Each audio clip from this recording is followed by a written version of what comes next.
Good evening and welcome to the talk on role of exports in Atmanirbhar Bharat. As you are aware, this government of Gujarat has recently launched the Atmanirbhar Gujarat scheme to promote the employment generation in the manufacturing sector and improving the investments. This is in line with the vision of the Atmanirbhar Bharat of the Honorable Prime Minister. I'm not getting into the details of the program. We have two experts here. They will be speaking on the export opportunities in Atmanirbhar Bharat. We have the same topic. We have conducted two programs last month. We have conducted two programs in one in Bhavnagar, one in Rajkot. Again, this month we will be conducting in Baroda, Surat, Ahmedabad. So we have a series of programs planned on the same topic. Today we are thankful to Mr. Anadi Charan Raul, Senior Manager at ECGC Ahmedabad, who has kindly agreed to be here and answer your questions and everything. And we have our Ankit Majumdar sir. Sir is a regular faculty here. He is conducting export-import programs. And as per the tradition of AMA, let me welcome both of them with a small flower. Sir.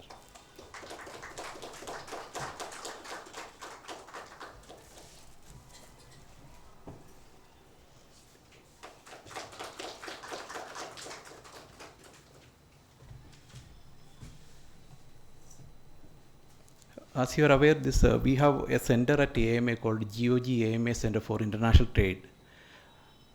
We are conducting export-import programs on various topics for the beginners program, advanced program, on various topics we are conducting. And the list of programs, some of the programs we plan for the November, it is kept on the chair. You can have a look. And tomorrow also we have a program. If you are interested, you can join. Once again, I welcome both the speakers and all the audience, and please participate and take maximum benefit of the program. Thank you. I request Ankit sir to start the session.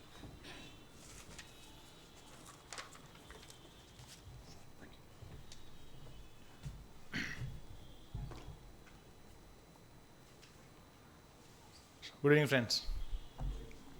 आज का जो open forum रखा है वो यही एक topic है अपना कि role of exports into the Atmanirbhar Bharat, क्या उसका कंट्रीब्यूशन है और ये कंट्रीब्यूशन हुआ क्यों है, कौन कौन सी ऐसी गवर्नमेंट की इंसेंटिव स्कीम्स है जिसके on behalf of the country के ये स्कीम्स हमारे लिए एक्सपोर्टर्स के लिए बनाई हैं, और ये स्कीम्स की वजह से आज हमारा एक्सपोर्ट्स जहाँ पे भी है, the reason is because of so many schemes and incentives introduce by the government of India. तो वो एक है, और इसका कंट्रीब्यूशन क्या है वो थोड़ा देखेंगे. We will also quickly go through few statistics where you will be also knowing कि क्या कंट्रीब्यूशन है करंटली एक्सपोर्ट्स का. तो वो थोड़ा देखेंगे. स्कीम्स के बारे में थोड़ा ब्रीफली समझेंगे because in the short session is very difficult to include so many schemes. मैं यहाँ पे काफ़ी स्कीम्स के बारे में थोड़ा ब्रीफली बात करूँगा, and then I will hand over the rice to Mr Rahul who will be talking on ECGC. कि हम लोग ये सोचते हैं कि एक्सपोर्ट्स करेंगे कहीं पे कंट्रीज़ में करेंगे, तो ये तो हो गया कि मार्केट सिलेक्शन हो गया, आपने बायर को ढूंढ लिया, buyer is ready, but buyer is not ready to open LC and buyer is not ready to give you an advance payment. तो बिजनेस करना है कि नहीं करना है? बिजनेस करना है, कॉशियसली करना है with the help of ECGC. So where the primary role of ECGC comes into picture to make your payment secured while doing the global business. तो वही एक रीज़न है कि why we have joined hands, और आप exporters के लिए एक ईजी रहेगा कि बिजनेस कैसे करना है और उसको सिक्योर कैसे करना है. तो ये दो पिलर्स हम आप देखेंगे. तो लेट अस स्टार्ट. सो यहाँ पे फ्यू स्टेटिस्टिक्स में बात करूँगा. यहाँ पे ये देखिए, एनुअल एक्सपोर्ट्स जो 2022 का था till 31 March 2022 was in the range of 419 billion for goods, जिसको हम बोलते हैं मर्चेंडाइज एक्सपोर्ट्स, और सर्विस का आप कंट्रीब्यूशन देखें it is $254 billion. So put together it is $673 billion. ठीक है. Currently India's export contribution to GDP is 20% plus. Here comes the picture कि जीडीपी जो भी अपना है यहाँ पे 2.85 या 3 ट्रिलियन इकोनॉमी जिसको बोलते हैं हम, उसमें एक्सपोर्ट का contribution is 20. This has to increase. The reason is government of India has plan and visions to make this country as a around 5 trillion economy. तो उसको अगर 5 ट्रिलियन इकोनॉमी लेके जाना है तो उसमें से 1 ट्रिलियन इकोनॉमी आपका एक्सपोर्ट्स का रहेगा. That's the reason why we are here and that is why we are discussing this topic कि क्या कंट्रीब्यूशन उसको बढ़ाना कैसे है, बिजनेस करना कैसे है और उसको सिक्योर कैसे करना है एक पेमेंट को. So MSME का contribution. So I'm not talking about the giants like Ambani, Adani वगैरह ग्रुप की बात नहीं कर रहा, टाटा की बात नहीं कर रहा हूँ, मैं MSME की बात कर रहा हूँ. आप देख सकते हो कि contribution of MSME sector to GDP is 30%.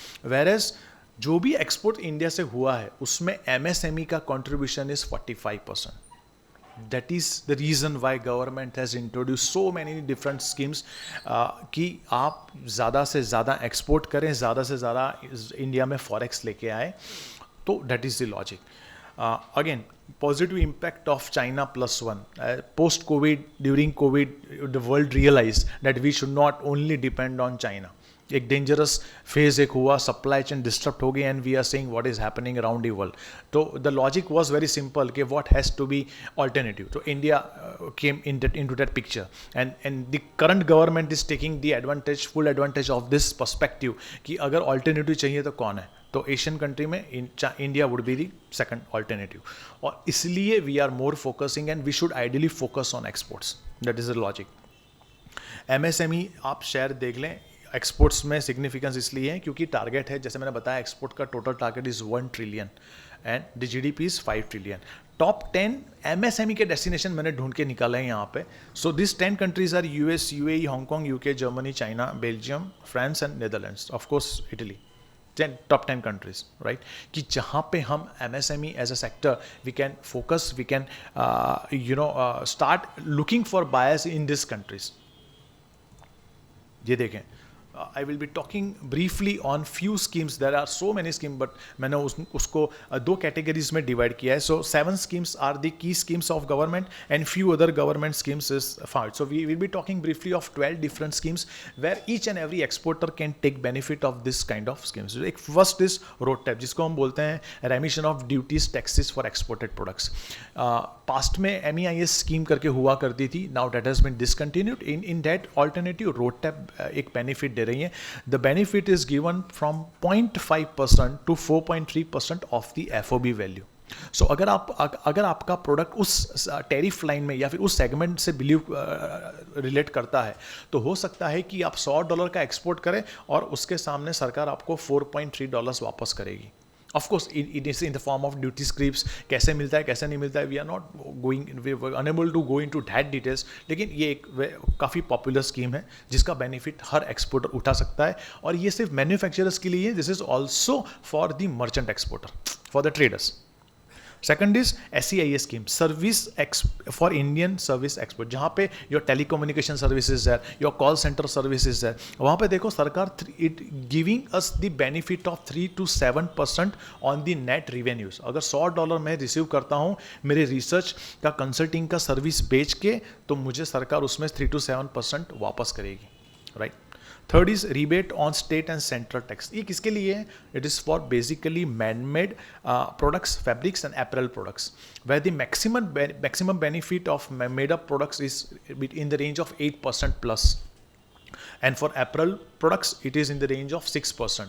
सो आप समझ सकते हो कि $100 का एक्सपोर्ट करते हो तो $6 आपको गवर्नमेंट ऑफ इंडिया वापस करती है. So you still have that 6% margin to play around. Logic is very simple. It always work on the law of economics and profit वगैरह, कि आप कैसे कोट करोगे प्राइस, कैसे बिजनेस लोगे. अगर प्रॉफिट मार्जिन कम करोगे तो यहाँ से आपको मिल जाएगा. This is how you can trade off, but you should be aware of this type of schemes. तो इसलिए एक हमारा एक लॉजिक ये है, ऑब्जेक्टिव है कि थोड़ा आपको इस स्कीम से वाकिफ कराएं, right. Another is advance authorization exports incentive scheme, जहाँ पे सरकार ये कहती है कि अगर आप प्रोडक्ट इंपोर्ट कर रहे हो, रॉ मटेरियल्स इंपोर्ट कर रहे हो और वो फिनिश्ड प्रोडक्ट अगर आप एक्सपोर्ट करते हो तो you can get those products at 0% duty. So duty free imports, it's very simple. Similarly उसके कंटेक्स में दूसरा एक स्कीम है जिसको बोलते हैं ड्यूटी फ्री इंपोर्ट ऑथराइजेशन। यहाँ पे भी आपको ड्यूटी फ्री इंपोर्ट्स अलाउ है once you complete the cycle of exports. Another is duty drawback scheme, DDB के स्कीम्स, जहाँ पे आपको कस्टम्स और सेंट्रल ड्यूटीज आप पे करते हो तो गवर्नमेंट आपको रीइंबर्स करती है, गवर्नमेंट को कंपनसेशन करती है, right.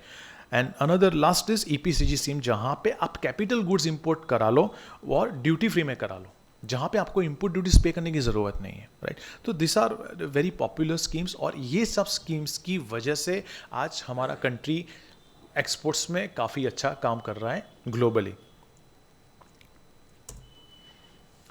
One of the important scheme launched in 2020-21 by Government of India was PLI, which is known as Production Link Incentive Scheme, which is mainly for large scale industries. अब आपका question ये रहेगा जहन में कि यार ये तो लार्ज स्केल इंडस्ट्रीज के लिए, तो MSME को क्या फ़ायदा? But it has indirect benefit. Maruti Suzuki Becharaji का जो प्लांट है, they have applied for this incentive scheme, PLI scheme जो गवर्नमेंट की है। अब आप समझते हो कि मारुति सुजुकी जो गाड़ी बना रही है, और मैं तो छोटा सा फास्टनर्स बनाती हूँ और नटबोल्ट बनाता हूँ, मुझे क्या फ़ायदा? आप समझें कि प्रोडक्शन लिंक इंसेंटिव स्कीम का मतलब ये है कि गवर्नमेंट ऑफ इंडिया आपको इंसेंटिव तब देंगी जब आपका प्रोडक्शन किसी कंपनी का, किसी इंडस्ट्री का इंक्रीमेंटल बढ़ता है। 100 से 200 होता है, 200 से 300 होता है। तो गाड़ियाँ जब ज़्यादा बनेगी तो टायर्स भी लगेंगे, टायर्स के साथ साथ आपके बाकी के कंपोनेंट्स भी लगेंगे। सो इन दैट वे ऑटोमेटिकली जो भी एंसिलरीज इंडस्ट्रीज हैं, जिसको हम सपोर्टिव इंडस्ट्रीज बोलते हैं, उनको भी बढ़ाना है। अब गाड़ी आज 10 बन रही है, इंसेंटिव्स के चक्कर में कल वो 20 गाड़ी बनाएगा, तो उसको 20 गाड़ियों के लिए कंपोनेंट्स चाहिए कि नहीं चाहिए? ऑक्सिलरीज पार्ट्स, स्पेयर पार्ट्स चाहिए कि नहीं चाहिए? तो this is how MSME will be indirectly going to benefit out of this PLI scheme. और 14 sectors have been focused upon by government of India. Electronics आ गया, आपका सोलर वगैरह आ गया, ऐसे 14 डिफरेंट सेक्टर्स है जहाँ पे गवर्नमेंट बोलती है कि आप 100 टन बना रहे हो, यार कल से 200 टन बनाओ, we are there to support you, we are going to give you benefit on this. किसी ज़माने में चाइना ने यही किया था 17, that is what why China is the world factory, right. China में भी किसी ज़माने में गवर्नमेंट के पास जाते थे, बोलते थे मेरे को 5000 टन का फैक्ट्री बनाना है। चाइना की गवर्नमेंट बोलती है भाई तू 10,000 टन का बना, बाकी का 5000 कहाँ बेचेगा? हमको बेचना।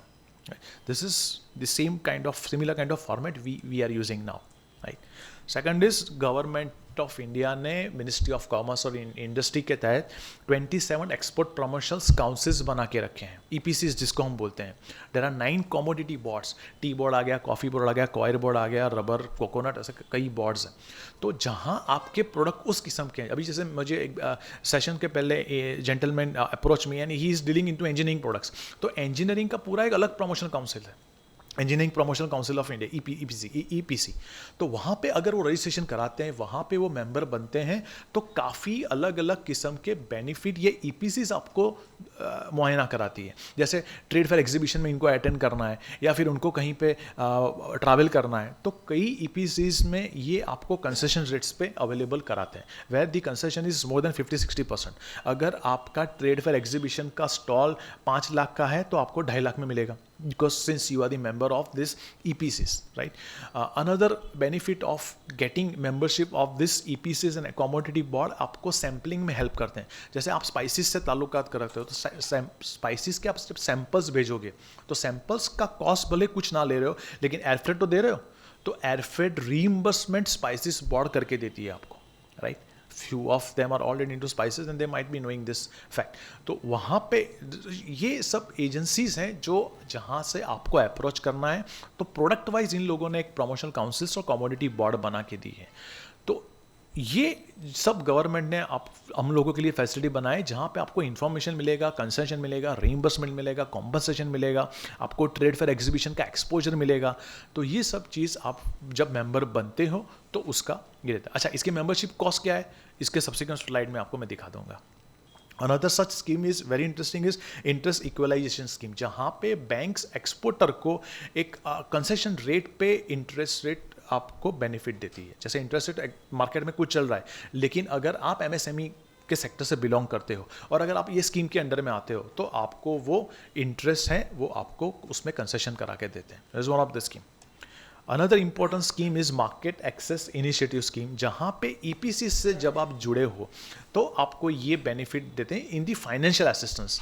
For an example, there is one EPC is for exclusively for electronics product, जो हम बोलते हैं कि इलेक्ट्रॉनिक्स एंड सॉफ्टवेयर का EPC है, राइट. वहाँ पे ये सरकार ने, मिनिस्ट्री ऑफ कॉमर्स इंडस्ट्रीज़ ने वेबसाइट पे लिख के दिया है कि आप इलेक्ट्रॉनिक्स कंपोनेंट्स कहीं पे बेच रहे हो और कहीं पे जा रहे हो, नेक्स्ट ईयर US जा रहे हो, लैटिन अमेरिका जा रहे हो, और आपकी एयरफ्रेट, आपका जो एयर टिकट हो गया वो करीबन 1.5 लाख का हो गया, तो उसमें से 1 लाख रुपीज़ इज रीइंबर्स्ड और कॉम्पनसेटेड बाय दिस EPCs.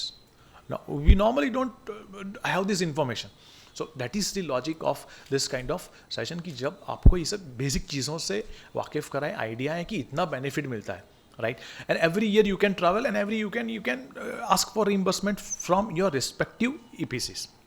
अभी आपके जहन में क्वेश्चन आएगा कि जो मेरा प्रोडक्ट नहीं है तो मैं कहाँ जाऊँ, या फिर मैं ट्रेडर हूँ या फिर मर्चेंट एक्सपोर्टर हूँ, मैं तो 10 प्रोडक्ट लेके घूम रहा हूँ, तो ये ज़रूरी है कि मैं 10 EPCs के पास जाऊँगा या 10 कमोडिटीज़ बोर्ड के पास जाऊँगा. It is very time consuming and administrative cost उसकी बढ़ जाती है.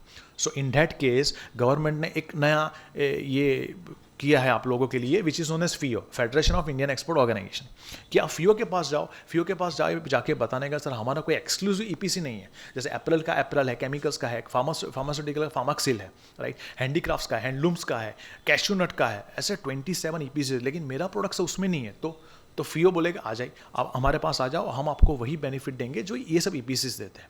तो in that case you can approach federation of Indian export organization, और वहाँ से ये इन्फॉर्मेशन, वहाँ से ये सब बेनिफिट्स आप उसको ले सकते हो. So not only for manufacturers having premises of factory in Vatva GIDC और Changodar GIDC, even a merchant exporter can take benefit of this kind of incentive schemes and this kind of formats, जो government ने हम लोगों के लिए ये सब इन लोगों का इंट्रोडक्शन किया हुआ है. एंड लास्ट इज ECGC, जहाँ पे I was just discussing with sir mister Rahul कि एक स्कीम है जहाँ हम बोलते हैं कि स्मॉल एक्सपोर्टर स्कीम, जिसको बोलते हैं Nirvik scheme.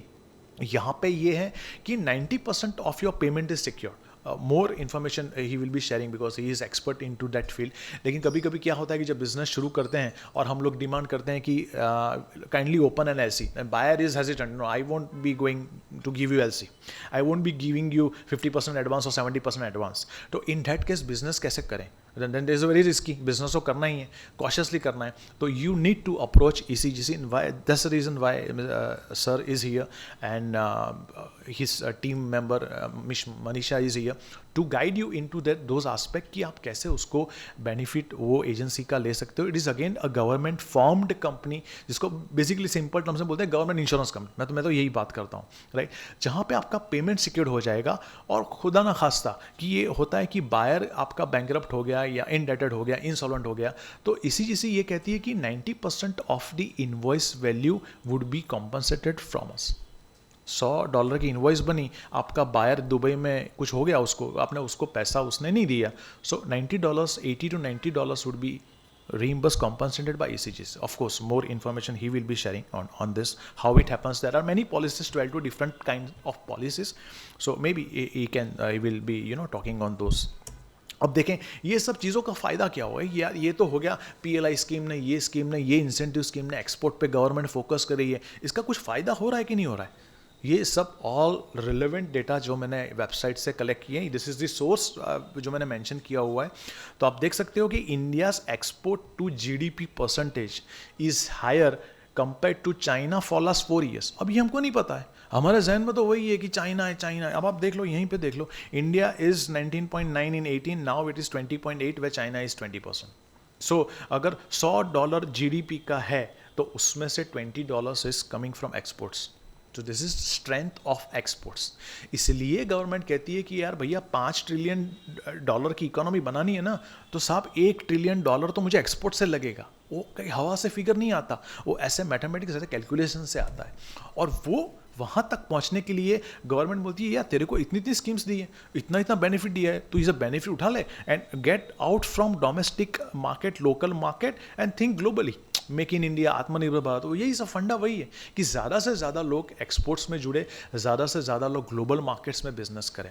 So this I will be again sharing you few more statistics. ये देखें, India's manufacturing PMI is nothing but purchasing managers index, कैसे उसको मेजर करते हैं? On the basis of output, on the basis of employment generation, suppliers delivery time and stock of purchase. आप देखें, मैं अक्टूबर की बात कर रहा हूँ, मैं कोई पिछले 2 साल की बात नहीं, अक्टूबर 22 का डेटा है, is given by World Bank and World Trade Organization. मेरा कोई डेटा नहीं है। ये कहती है कि इंडिया का PMI is highest among all the develop and developing countries, 55.3 to be very precise. मैंने उसको +3 कर दिया है, एक्यूरेटली इट इज 55.3 पॉइंट्स जिसको बोलते हैं। अब आप देखें नीचे, manufacturing PMI of US and Japan is less than 51 points. अच्छा, चाइना करते हो, ये देखो, manufacturing PMI of China, Canada, UK, Germany, France is less than 50 points. To be precise, China is 49.8%. So this is how this kind of format, this kind of information helps us. उसके बाजू का slide देख सकते हैं, India is now 7th largest service exporter with 4% of world share market. Top जो 6 है नीचे मैंने मेंशन किए, US, UK, Germany, for sure, China is also one of it. Few more, India has become world largest sugar producer. It has outsmarted Brazil at 32 million metric ton, और हमारा अभी हुआ है 35 million tons। और हमारा export देखें, sugar का export is 40,000 CR, और मैं बात कर रहा हूँ अक्टूबर 22 सितंबर 22 लास्ट मंथ का डेटा मैं लेके बैठा हूँ। They called it's a marketing year. Sugar का जो है marketing year starts from September ends in October, या starts in October and ends in September. ये उसका डेटा है। 40,000 करोड़ का शुगर हमने सिर्फ एक्सपोर्ट किया है। एपरल्स का आप देख लो, $7 बिलियन का एक्सपोर्ट है रेडीमेड गारमेंट्स का। This is strength of export and this is where we like. मैं इसलिए ये सब स्लाइड्स दिखा रहा हूँ ताकि you will be able to correlate with few of the segments, कि यार ऐसे ऐसे प्रोडक्ट्स भी जा रहे हैं करके। ये देखिए, gems and jewellery, for sure we have been very much aggressive in this kind of products वगैरह। US of course is a very big market for this. 17 billion का एक्सपोर्ट हमने किया है in the month of April to August 22। I am just talking of 5 months, मैं कोई 1 साल का data नहीं दिखा रहा हूँ यहाँ पे। India's export growth in non traditional market. अच्छा, हम लोग हमेशा ये बोलते हैं कि यार US है, हम लोग UK में करेंगे, हम लोग यूरोप में करेंगे। This are the top 5 non-traditional market which you can focus, which an MSME can focus upon, कि यार ये मार्केट में भी एक्सपोर्ट पोटेंशियल है। हमने कभी नहीं सोचा था यार कि ऑस्ट्रेलिया तो ठीक है, फ्रांस ठीक है, साउथ अफ्रीका में कुछ करते हैं। हमने कभी नहीं सोचा Indonesia can be very good market. I would be just मैं आपको बताऊंगा, अगरबत्ती इंसेंस स्टिक्स का इंडोनेशिया का जो मार्केट है that is 40,000 tons per year. खाली अगरबत्ती का छोटा सा प्रोडक्ट जो कॉटेज इंडस्ट्री जिसको हम बोलते हैं ना, वो 40,000 टन्स इंडिया से हर साल जाती है सिर्फ इंडोनेशिया। सो हमने कभी फोकस नहीं किया क्योंकि वो से इन्फॉर्मेशन नहीं है, राइट। ये देखें, India's export of medical devices. I am not talking about pharmaceutical products, भूल जाओ, हर्बल प्रोडक्ट्स, न्यूट्रास्यूटिकल मैं बात ही नहीं कर रहा हूँ, मैं सिर्फ डिवाइसेस की बात कर रहा हूँ। डिवाइसेस का, मेडिकल डिवाइसेस का export is 23,786 crore in FY22। और इसीलिए एक नया EPC आया है। Previously there used to be 26 EPCs, export module council. 27th EPC is for medical devices. सरकार ये कहती है यार इतना बड़े तादाद में एक्सपोर्ट हो रहा है medical devices, let us form an exclusive EPC for them so that they can help the exporters. ये स्टेटोस्कोप हो गया, आपका थर्मोमीटर हो गया, छोटा छोटा ये डिस्पोजल ग्लोव हो गया, 95 मास्क हो गया, ऐसे सब प्रोडक्ट्स का एक एक्सक्लूसिव अलग EPC है which can guide you, inform you and provide you financial assistance when you are into those kind of product category, अगर वो प्रोडक्ट से आप ताल्लुकात रखते हो तो। ये देखें बाजू का slide, India registered defence export of 8,000 crore in just first 6 months। मैं ये सितंबर की बात कर रहा हूँ, अप्रैल टू सितंबर 22, 8,000 करोड़ का, और ये होगा करीबन मार्च तक 15,000 करोड़। और हमारा इंडिया का टारगेट है by 25 30,000 crore, right. India signed a deal worth 2,000 crore of providing Pinaka rocket launcher to Armenia. So you can think, थोड़ा सोचें कि किसी ज़माने में इंडिया गेहूं इंपोर्ट करता था, आज ये कंट्री वो मकाम पे पहुंचा है कि हम लोग यूरोप को आर्म्स एंड एम्यूनिशन दे रहे हैं। ये कोई ऐसे ही नहीं हो जाता, राइट। बहुत सी चीज़ें लगती हैं तब जाके ये यहाँ पे हम लोग आज खड़े हैं, राइट। अब ये हो गया कि स्टैटिस्टिक्स हो गया, ये हो गया, स्कीम्स की बात हो गई, गवर्नमेंट क्या कर रहा है, आत्मनिर्भर क्या कर रहा है, but at ground level, so now we are coming from macro to micro level. अब आप सोचें कि यार किसी बंदे को, किसी स्टार्टअप कंपनी को, यार आप डोमेस्टिक में हो, एक्सपोर्ट में आने के लिए मुझे कितना पैसा लगेगा, so you just need 29,100 rupees. और इसका ब्रेकअप ये, पैन कार्ड आधार कार्ड का 100 रुपये लगेगा, GSTN का कुछ नहीं लगता है, आपका बैंक करंट अकाउंट का कुछ नहीं लगेगा, digital signature certificate is mandatory, ICEGATE वगैरह की वेबसाइट में इंसेंटिव्स लेते वक्त ये काम लगेगा। Even IC import export code के लिए now it is mandatory. It will cost you 3500 rupees from class 3 या class 2 officer, right. Validity is for 2 years, उसको आप 2 ईयर्स उसको इस्तेमाल कर सकते हो। इंपोर्ट एक्सपोर्ट लाइसेंस, जो एक्सपोर्ट इंपोर्ट में आना चाहते हैं, जिनके पास IC लाइसेंस है उनको कोई टेंशन नहीं, लेकिन अगर नहीं है तो 500 रुपये में अवेलेबल है DGFT की वेबसाइट से। You don't need any consultant, you don't need any agent, आप खुद कर लो, 4 डॉक्यूमेंट चिपकाओ, वो हो जाएगा, आपको उसी दिन IC मिल जाएगा, राइट।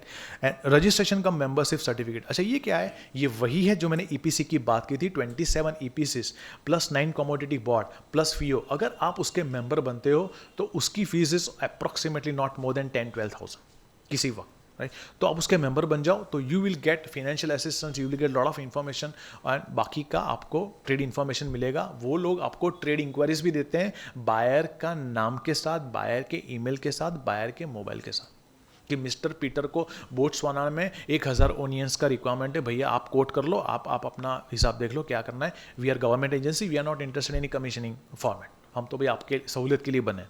तो ये सब अगर आप 10,000 मेंबरशिप में ये सब ले सकते हो तो why not. And last is company's website plus email hosting. मैं हमेशा कहता हूँ एक्सपोर्ट इंपोर्ट बिजनेस शुरू करना है, specifically when you are into export, don't use your Gmail, don't use your Hotmail, Yahoo, no one is going to entertain. Gmail is consider in US, Europe, Canada as a fraud और spam, so never ever use. कल से ही शुरू करें, आप company का email बना लें। If your company is agro, Ankit agro, your email should be info@ankitagro.com, email hosting के साथ। That will cost you another 15,000 for a static website, a normal website. So ये सब मिला के 29,000 से 1 रुपया आपको ज़्यादा नहीं चाहिए। I am not including product certificate. अब आप बोलोगे कोई, या मेरा तो फार्मास्यूटिकल प्रोडक्ट है, अंकित US FDA तो 1 लाख रुपये लगता है, but that is different story, but that is mandatory, you have to follow the rules of law और लॉ ऑफ लैंड, वो जहाँ पे कर रहे हो। अगर मेरा फूड प्रोडक्ट्स है, फ्रोजन फूड्स है, मेरा मीट प्रोडक्ट्स है, डेयरी प्रोडक्ट्स है, कॉन्फेक्शनरीज है, और भैया मिडल ईस्ट में करना है, हलाल इज मैंडेटरी, उसमें मैं कुछ नहीं कर सकता, right. Even in nowadays in Indonesia, Malaysia, हलाल सर्टिफिकेट इज मैंडेटरी, वो आपको लेना ही है। गवर्नमेंट की एजेंसी से 3-4 एजेंसी है, वहाँ से आपको 75,000 में मिल जाएगा, यू कैन। लेकिन शुरू करने के लिए you just need this 29,000 rupees, right. So I am concluding my part of presentation over here. I am handing over to Mr. Rahul. He will be speaking on ECGC, how it helps. मैं उनके लिए एक website भी, एक आपको PDF तो open करके रखता हूँ मैं। I will just open the website, क्योंकि in website there are 12-14 different kind of policies, may be he would be able to briefly take you. Good evening, केम छो? गुजराती मुझे आता नहीं, बट 4-6 महीने में आने के बाद मुझे लगता है कि ये एक शब्द है, तो किसी भी शुरुआत से पहले केम छो होना चाहिए, है ना। चलिए,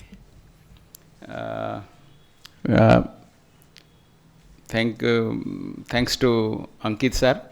He has already elaborated आत्मनिर्भर भारत, जहाँ पे क्या क्या स्कीम है और क्या आपको करना चाहिए और आगे जाके आपको क्या बेनिफिट मिलेगा, तभी जाके आप आत्मनिर्भर भारत बनोगे।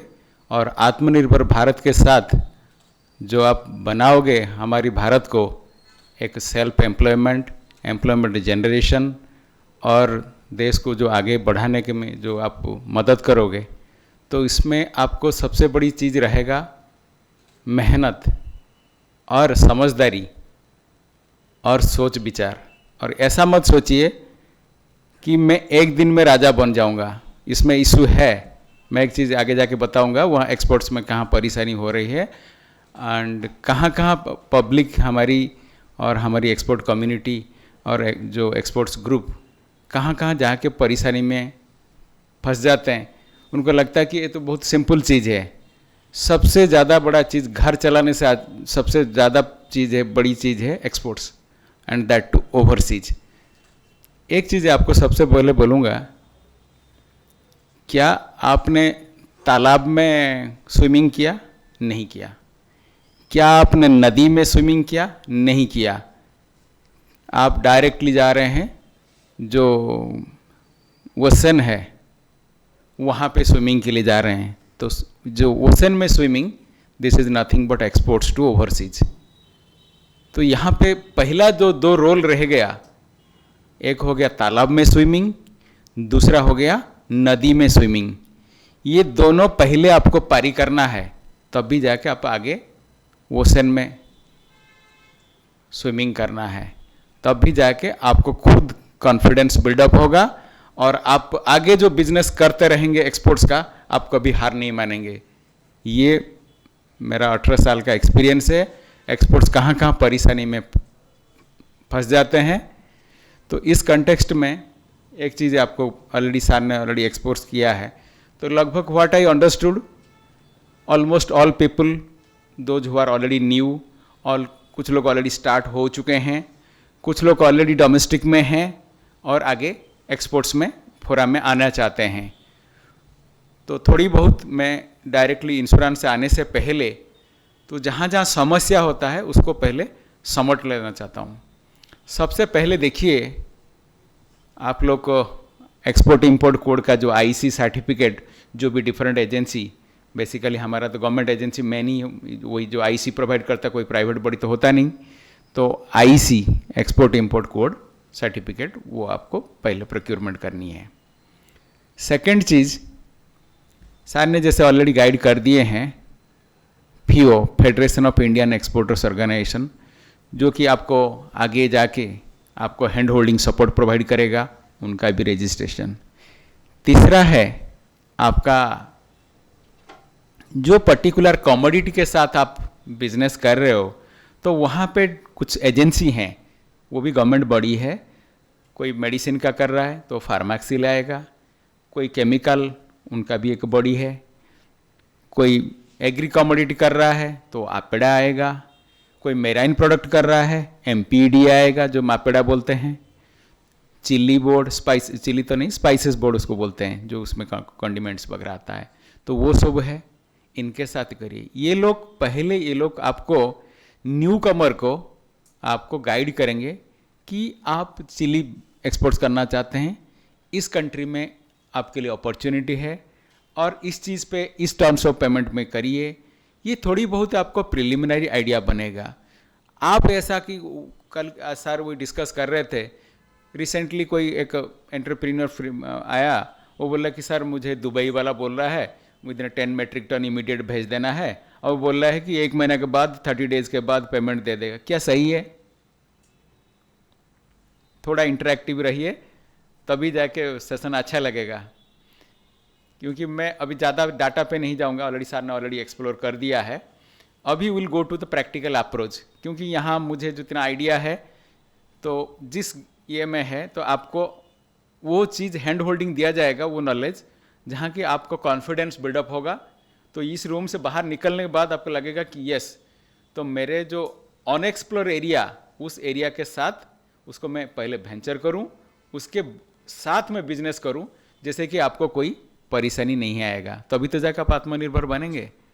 तो आपका लैक ऑफ नॉलेज आगे जाके वो तो आपका बिजनेस के लिए परेशानी में करा देगा। तो उस चीज़ को आपको एड्रेस करना है।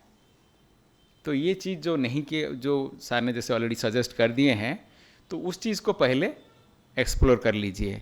नंबर 2, अभी आइए, जो आत्मनिर्भर शब्द है बहुत छोटा सा लगता है, लेकिन इसमें सबसे बड़ा रोल है। जैसे सर ने बताया कि मेक इंडिया, गवर्नमेंट का जो प्रोग्राम्स है, मेक इन इंडिया, और ये जो स्कीम्स, डिफरेंट स्कीम्स है, और भी हर स्टेट भी थोड़ी बहुत स्कीम्स को उसको उस पर्टिकुलर एक्सपोर्ट्स को देखते हुए उसको बढ़ावा देने के लिए जो डिफरेंट वेंचर्स तैयार किया है, उसके साथ, तो उस चीज़ को बढ़ावा देने के लिए आपको स्टेप बाय स्टेप को अप्रोच करना चाहिए। नंबर 2, हो सकता है कुछ लोग ऑलरेडी डोमेस्टिक मार्केट में ऑलरेडी हो, and they have already potential, they have expertise, they have infrastructure, they have premises, everything is there. Now the role comes सबसे बड़ा चीज़ है इंटरनेशनल ट्रेड में, आपको डॉक्यूमेंटेशन एक बड़ी चीज़ है। डॉक्यूमेंटेशन ठीक से नहीं करेंगे वो बड़ी समस्या तैयार करेगा। क्योंकि अभी रिसेंटली जो लास्ट 1 ईयर का मुझे यहाँ का अहमदाबाद का जो सिचुएशन देख रहा हूँ, एक्सपोर्टर्स ज़्यादा हैं, बट जो न्यू एक्सपोर्टर्स आ रहे हैं वो प्रीवियस जो already export I 10 to 10 years हो गया, 5 ईयर्स हो गया, उनके कोई है, इनके साथ कोई नॉन पेमेंट इशू नहीं हो रहा, वो नहीं है, उनके साथ हो रहा है। बट जो डॉक्यूमेंट पोटेंशियल का वो इशू उनके साथ ज़्यादा नहीं है, ज़्यादातर न्यू एक्सपोर्टर के साथ है। तो उसमें क्या क्या परेशानी वो लोग फेस कर रहे हैं वो भी एक चीज़। डॉक्यूमेंटेशन में आप कभी भी जो भी बायर के साथ डील कर रहे हैं, चाहे नया हो चाहे पुराने हो, आपको व्हाट्सअप में, आप देखिए, आप बायर के साथ व्हाट्सअप में डील करिए। आई नो कि present day people are convenient, but उसको फिर मेल में कन्वर्ट करिए। एक्चुअली क्या है, ऑथेंटिसिटी व्हाट्सअप नहीं है, वो तो दे रहा है, बात अलग है। उसको मोर ऑथेंटिसिटी करिए मेल में। जैसे बायर ठीक है बोल रहा है कि मुझे इतना दे दीजिए कि आगे ऐसे दे दूंगा, 15 दिन के बाद दे दूंगा, उसको ऑथेंटिसिटी कराइए मेल फॉर्म पे। उससे क्या होगा, ऑथराइज सोर्स से मेल आएगा, ऑथराइज सोर्स से आपको अब रिप्लाई करोगे, नंबर 1। नंबर 2, बायर किसी भी चीज़ बोल रहा है उसको 100% ये मत करिए, अप्रोच में ये क्या बोलते हैं, बिलीव मत करिए। वो आपको बाउंड्री के बाहर खड़ा है, आप उसका 100% आप बिलीव नहीं कर सकते हैं। सबसे पहले ये अप्रोच रखिए कि मुझे उसका ज़्यादा जानकारी नहीं है, and you need to secure your money. उस अप्रोच में चलेंगे तो ऑटोमेटिकली आप अपना चीज़ को ध्यान रखेंगे। और एक चीज़ बता रहा हूँ, आप अभी, आपका पिताजी इनकम कर रहे थे, चलो पिताजी का 10 रुपये का जगह 12 रुपया खर्चा हो गया, कुछ पता नहीं। जिस दिन आप 10 रुपया इनकम करेंगे, 4 रुपया कहीं खर्चा कर देंगे, आपको पता चलेगा उसमें 2 रुपया एक्स्ट्रा चला गया, आपको कैसा लगेगा? तो उसी तरह जब अपने चीज़ को आप फोकस करेंगे, उसी तरह आप ध्यान रखिए, क्या मेरा बायर 100% सही बोल रहा है? मैं आगे जाके बोलूँगा बायर का क्या इशू है। इतना इजी नहीं है, तो उसको इजी कराने के लिए जो जो स्टेप्स बताऊंगा उस चीज़ पे आप फोकस करेंगे, तो आगे जाके आपको बिजनेस कंफर्ट होगा और आपका गुड नाइट स्लीप मेंटेन रहेगा। एक्सपोर्ट का सबसे बड़ी चीज़ good night sleep. Good night sleep कब बनेगा? जब आपका चीज़ को आप सही मैनेज करोगे, तभी तो जाके आपका अच्छे से नींद आएगा। तो वो है। दूसरा, अभी देखिए, आपने आईसी कोड ले लिया, डिफरेंट कमोडिटी बॉडी जो है उनका आपने रजिस्ट्रेशन करा लिया। कमोडिटी बॉडी वगैरह आपको थोड़ी बहुत आपको बता देंगे कि आपका जो प्रिलिमिनरी नॉलेज को डेवलप करा देंगे कि कौन सा मार्केट है आपका प्रोडक्ट के लिए, कौन सा एरिया पे आपको फोकस करनी चाहिए, किस क्वालिटी के साथ चलना चाहिए। तो ये आपको एक कंफर्ट बन जाएगा। अभी आएगा सबसे बड़ी चीज़, आ गया बायर ढूंढना है। बायर कैसे ढूंढेंगे? कुछ एजेंसी भी है जो कि बायर का एजेंट की रोल में काम कर रहे हैं, वो मिडलमैन टाइप बन रहे हैं, वो लोग बायर भी प्रोवाइड करते हैं। बट उनको ध्यान रखिए, बहुत केयरफुली मत करिए, क्योंकि वो जब तक उनका अरेंजमेंट कर देगा, आगे के लिए उनका एश्योरेंस नहीं है। बट ठीक है, थोड़ी बहुत बिलीव करके आगे उसको पूरा कोशिश करिए कि मैं उसको जिसके दे रहा हूँ वो सही है कि नहीं, क्या किस पेमेंट टर्म पे मेरे को दे रहा है, कि कहाँ तक सच्चाई होगा, कैसे होगा, उस हिसाब से थोड़ा रिसर्च करिए। तो पहले ज़माने में, अभी तो सुधीर चौधरी जी नहीं आ रहे हैं जी, न्यूज़ में आते थे, वो हमेशा बोल के जाते थे, बोले अभी आप 5 मिनट ब्रेक लीजिए और ये क्वेश्चन सवाल पूछ के गए, आप रिसर्च करिए, तब ब्रेक के बाद आऊँगा। तो रिसर्च करिए, रिसर्च ना करके आप शिपमेंट करोगे, आपके लिए बहुत समस्या है, स्पेशली न्यू जो एक्सपोर्टर्स है। नंबर 3, तीसरा आइए डॉक्यूमेंटेशन। आई नो कि आप जब इनिशियली स्मॉल लेवल पे स्टार्ट करेंगे, डॉक्यूमेंटेशन को आपको हो सकता है, कुछ लोग ऑलरेडी कोई एक्सपोर्ट्स कंपनी में काम किया होगा, चाहे एक्सपोर्ट्स हो चाहे मार्केटिंग हो, चाहे वो अकाउंट्स में हो, that is well and good, थोड़ा बहुत तो एक्सपर्टाइज है।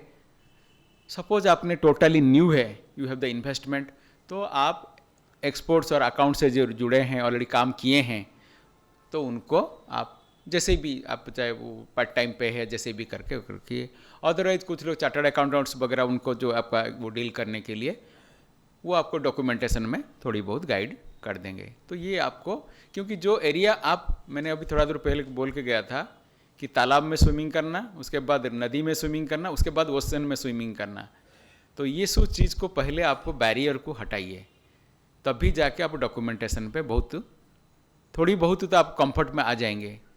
को टोटली अंडर एस्टिमेट करके डॉक्यूमेंटेशन कर लेंगे, बाय ने मुझे बोल दिया मुझे एलसी खोलेगा नहीं, वो बोला गुड्स भेज दो, मैं 15 दिन के बाद पेमेंट कर दूंगा, तो पता चला गुड्स पोर्ट में पड़ा है, अब 15 दिन के 2 महीना हो गया, गुड्स ले गया, वो बायर को वो लाइनर को भी वो क्या बोलते हैं मैनिपुलेट करके डॉक्यूमेंट लेके गुड्स भी जा चुका है। आपने जब 1 महीना हो गया, क्या हुआ ना, गुड्स तो जा चुका है, बायर भी चुपचाप मोबाइल साइलेंट स्विच ऑफ करके बैठा है और माल जा चुका है, तो उस समय आपको कोई बचाने वाला नहीं है। तो ये चीज़ भी आपको ध्यान रखना है। सेकेंडली, आप आ जाइए, थोड़ी देर पहले मैं बोल रहा था किस पेमेंट टर्म पे आपको करना चाहिए। पेमेंट टर्म है, सपोज आपने नया बायर है, आपको इमीडिएट 100% आप ऐसा कि उसको क्रेडिट मत दीजिए, उसको फास्ट इन कोशिश करिए, स्मॉल लेवल पे उसको शिपमेंट स्टार्ट करिए। दूसरा, उसको इन एडवांस पेमेंट में कोशिश करिए। मान लो बायर मान नहीं रहा है, उसको 50% एडवांस दीजिए, 50% बोलिए कि एडवांस पेमेंट भेजो, और 50% आपको CAD, कैश अगेंस्ट डिलीवरी, थोड़ा पेमेंट टर्म में आपको अवेयरनेस भी कराऊंगा, कैश अगेंस्ट डॉक्यूमेंट और डॉक्यूमेंट अगेंस्ट पेमेंट में उसमें भी करिए, बट डायरेक्टली उसको क्रेडिट मत दीजिए। तीसरा, जो क्या डायरेक्ट, और कुछ लोग कुछ एक्सपोर्टर समझते हैं क्या कि सर बायर ने मुझे बोला आप एक्सपोर्ट कर देना और ओरिजिनल डॉक्यूमेंट मेरे को भेज देना।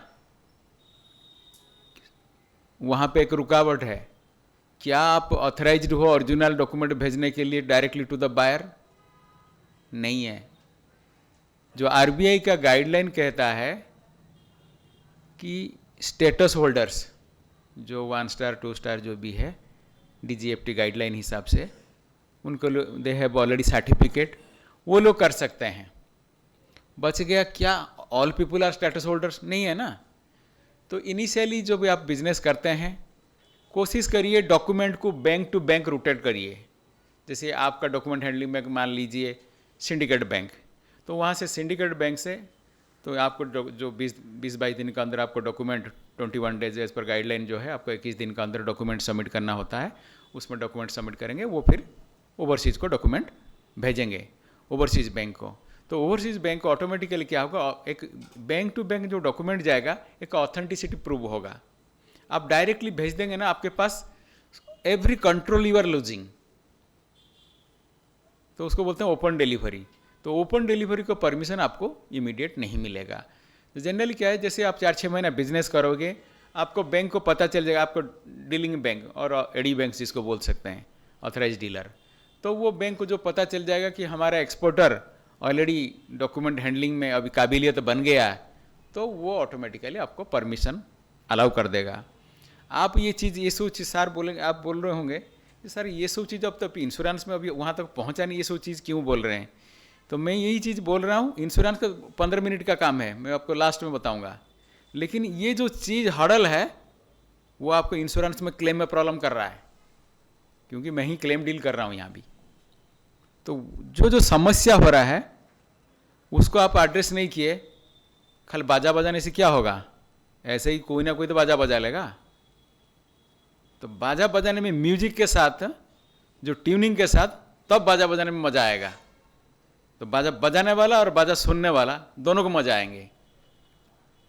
तो वो है, तो वहाँ पे ये सब चीज़ पेमेंट टर्म जो डायरेक्टली एक्सपोर्ट्स नहीं करना, डॉक्यूमेंट में नहीं भेजना, बैंक के सपोज 4-6 शिपमेंट्स करने के बाद आपको भेजना है, बैंक से परमिशन लेना, डॉक्यूमेंटेशन में सही जो जो प्रोसेस को फॉलो करना, ये सब चीज़ इनिशियली आपको एडवांस में कोशिश करो कुछ बायर को, सडनली बायर को आप एडवांस मत देना।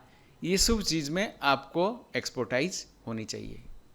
जब भी होगे ऑटोमेटिकली आपका बिल्डअप जो कॉन्फिडेंस बिल्डअप होंगे। अभी आ जाइए इंश्योरेंस पे। आप अभी एक्सपोर्ट करना चाहते हैं, अभी डोमेस्टिकली आप स्ट्रांग है, ओवरसीज जब एक्सपोर्ट्स करोगे,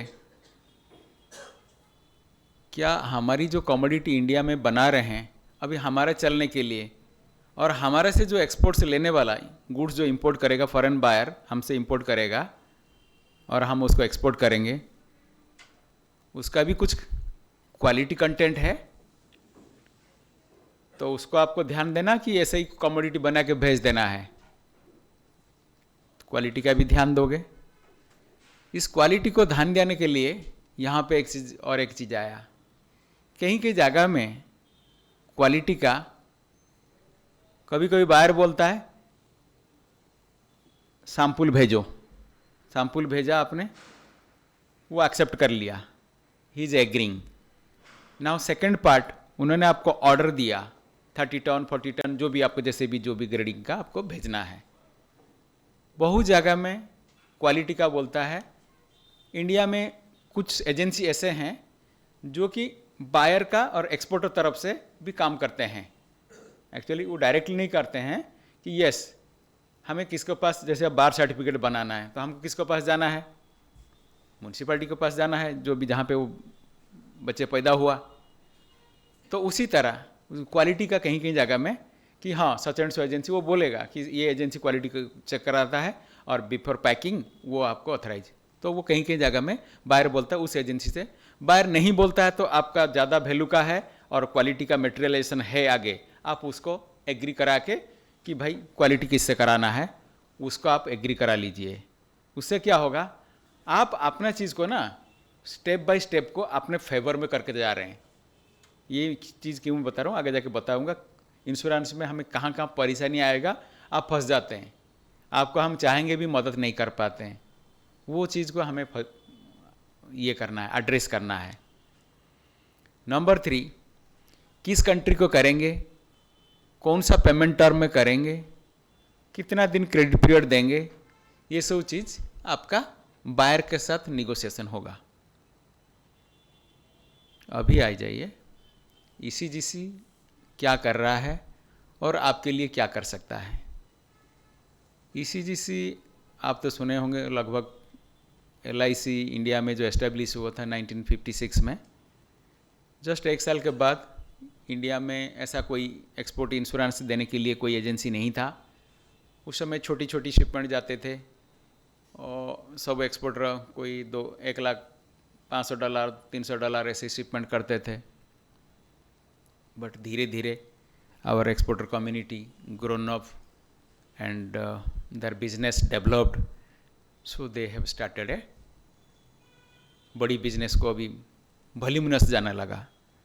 तो वहाँ पे लगा कि यस कुछ हमारी एक्सपोर्ट रिसीवेबल डिफ़िकल्टी में आ रहे हैं and we are at a difficult position and we are not protected about our export receivable, क्योंकि तभी तो पैसा आएंगे, तभी तो आपके पास, तभी तो आपने जो जितना इन्वेस्टमेंट किया था आप उसको ऑफसेट करोगे प्लस आगे उसको ग्रोन अप करोगे, तो वो एक्सपोर्ट रिसीवेबल को आपको प्रोटेक्ट करने के लिए डिमांड आया। तो थैंक गॉड उस समय 57 में जो भी हमारा वाणिज्य मंत्रालय जो भारत सरकार का जो ये था, तो उस समय 57 में ये चीज़ ECGC एस्टेब्लिश हुआ। तो लगभग 65 ईयर्स हो गया ECGC एस्टेब्लिश हुआ। तो LIC का लगभग जितना उम्र हो गया तो 1 साल छोटा भाई है ECGC। यहाँ पे जितने भी LIC जो भी है, ECGC फाइनेंस मिनिस्ट्री का अंदर नहीं है, ECGC वाणिज्य मंत्रालय के अंदर आता है। दो it is A finance related but everything जुड़ा हुआ है, बट जो एडमिनिस्ट्रेटिव बॉडी है हमारा वाणिज्य मंत्रालय है। तो उस समय जो बात हुआ कि कैसा होगा, इसका रूपरेख कैसे होगा, तो वो लोग यूनाइटेड किंगडम में एक ECGD नाम पे कुछ चल रहा था, ECGD समथिंग लाइक दैट। तो उसको ऐसा वाला आइडिया लाया गया, इंडिया में ये कंपनी एस्टेब्लिश हुआ और वो संपूर्ण गवर्नमेंट कंट्रोल में चला। स्लोली ग्रोन अप, धीरे धीरे एक्सपोर्ट्स का इम्प्रूवमेंट हुआ, लोगों का रिक्वायरमेंट बढ़ता रहा, धीरे धीरे ECGC भी ग्रोन अप होता रहा, न्यू प्रोडक्ट आते रहे, न्यू स्कीम्स आते रहे। गवर्नमेंट देखा कि यस, ये कंपनी और हमारी एक्सपोर्ट्स को बढ़ाने में और एक एक्सपोर्ट रिसीवेबल को कामयाबी देने में एक अच्छा सपोर्ट रहा, तो ECGC का काम आ गया। Now I will come to ECGC क्या क्या काम कर रहा है। ECGC बेसिकली 2 टाइप्स का काम कर रहा है, एक है पॉलिसी सेक्शन और दूसरा है बैंक सेक्शन, जिसको बोलते हैं ECIB। सबसे पहले I will go to finance के पार्ट ECIB में। जैसे आप आज छोटी स्केल में अपना पैसा इन्वेस्ट किया है, लेकिन कल जो आप ग्रो हो जाएंगे 1 साल 2 साल के बाद, आपको इतना ये नहीं मिलेगा, कितना पैसा अपना इतना इन्वेस्टमेंट करोगे। So you need a help of bank. वहाँ पे बैंक का भी एक रोल है। गवर्नमेंट ऑफ इंडिया बोल रहा है कि बैंक आप एक्सपोर्ट फाइनेंस दीजिए, और आपको मैंडेटरी है, बैंक को भी मैंडेटरी है कि इतना पोर्शन आपको एक्सपोर्ट फाइनेंस देना है, तो वो एक्सपोर्ट फाइनेंस देगा। आप सोचेंगे कि एक्सपोर्ट फाइनेंस मुझे क्यों ज़रूरत है और मुझे आगे क्या क्या फ़ायदा है। एक्सपोर्ट फाइनेंस आप लोगे, आपको इंटरेस्ट रेट सब्सिडाइज्ड मिलेगा, तो ये तो दूसरी बेनिफिट है। जब इंटरेस्ट रेट आपको नॉर्मल, आप जो हम लोन वगैरह लेते हैं कमर्शियल होता है 12% पता है, उस लगभग आसपास रहता है, तो यहाँ पे लगभग 50% आसपास रहेगा, 6 to 7% तक, उसी में थोड़ा बहुत डिफरेंट है, बट सब्सिडाइज्ड है, दैट इज एश्योर्ड। चाहे वो प्राइवेट बैंक्स हो चाहे गवर्नमेंट बैंक्स हो, तो वो आपको सब्सिडाइज मिल जाएगा। अभी आ गया वो आपको वर्किंग कैपिटल, उसको बोलते हैं वर्किंग कैपिटल, वो आपको मिलेगा। जब भी वो आपको वर्किंग कैपिटल देगा, बैंक भी एक पब्लिक मनी लेके बैठा है ना, बैंक ने तो कुछ खुद अपना पैसा लगाया नहीं ना, एक इंडिविजुअल बॉडी तो नहीं है ना, तो वो पब्लिक का पैसा लगाया, आपका डिपॉजिट, किसका सैलरी, किसी का तो पैसा है, वो ऑब्वियसली बोलेगा भाई साहब मैं आपको एक्सपोर्ट फाइनेंस दे रहा हूँ, लेकिन मैं भी एक किसी का सहायता लूँगा, मेरा पैसा आपका एक्सपोर्ट्स में लगाओगे, कल आपको पैसा डूबेगा बचेगा क्या होगा आई डोंट नो, लेकिन मेरा तो पैसा प्रोटेक्टेड होगा। वो ऑब्वियसली इंश्योरेंस का ज़रूरत करेगा, चाहे वो पैकिंग रेट हो, पोस्ट शिपमेंट हो, जो भी हो, तो वो ऑब्वियसली कहीं इंश्योरेंस का सहायता लड़ेगा। तो वो इंश्योरेंस का सहायता कुछ बैंक्स को ज़रूरत पड़ेगा। किसी बैंक्स में वो बायर वाइज पॉलिसी के लिए इंसिस्ट करेगा, किसी banks packing credit post shipment का इंश्योरेंस पर ज़रूरत पड़ेगा, तो वो काम भी ECGC कर रहा है। तो ये पहला हो गया, आपको वर्किंग कैपिटल मिल गया, आपने फाइनेंस को इन्वेस्टमेंट किया, रॉ मटेरियल प्रोक्यूरमेंट किया, लेबर पेमेंट किया, फैक्ट्री डेवलप किया, वो सब करके आपने बिजनेस चलाया। अभी बोलेंगे जब भी बैंक कोई फाइनेंस देगा, बैंक का भी तो क्या है, बैंक भी एक मिडिलमैन काम करता है, bank is nothing but a modern money lender. तो किसी भी पैसा जब इन्वेस्टमेंट करता है, थोड़ी बहुत उसमें मार्जिन तो कमाएगा बैंक, तो बैंक का भी एक इंटरेस्ट पोर्शन आएगा। तो ये सब चीज़ मैं आपको अवेयरनेस कर रहा हूँ। तो पब्लिक क्या करते हैं, वहाँ पहुँचने के बाद बोलते हैं यार यहाँ पे आपने इतना क्यों चार्ज किया, उसको यूँ क्यों चार्ज किया। तो वो चीज़ आपको समरली मैं बता रहा हूँ। ये हो गया एक सेक्टर जो ECGC का, वो अल्टीमेटली बैंक थ्रू में आता है, इट इज इनडायरेक्टली रूट में आता है। अभी आ जाए डायरेक्टली रूट। अभी आप तैयार हो गए, आपका माल तैयार हो गया और आप अभी माल प्रोक्यूरमेंट चल रहा है, आपको ऑर्डर मिल गया। जैसे ही ऑर्डर आ रहा है कि यू आर लुकिंग फॉर, और आपका ऑर्डर अभी फाइनल कंफर्म हो रहा है कि कैसे बिजनेस करें और एक्सपोर्ट उसको करे, इस बायर को करे कि ना करे, उसको सोचने की बात आ जाएगा।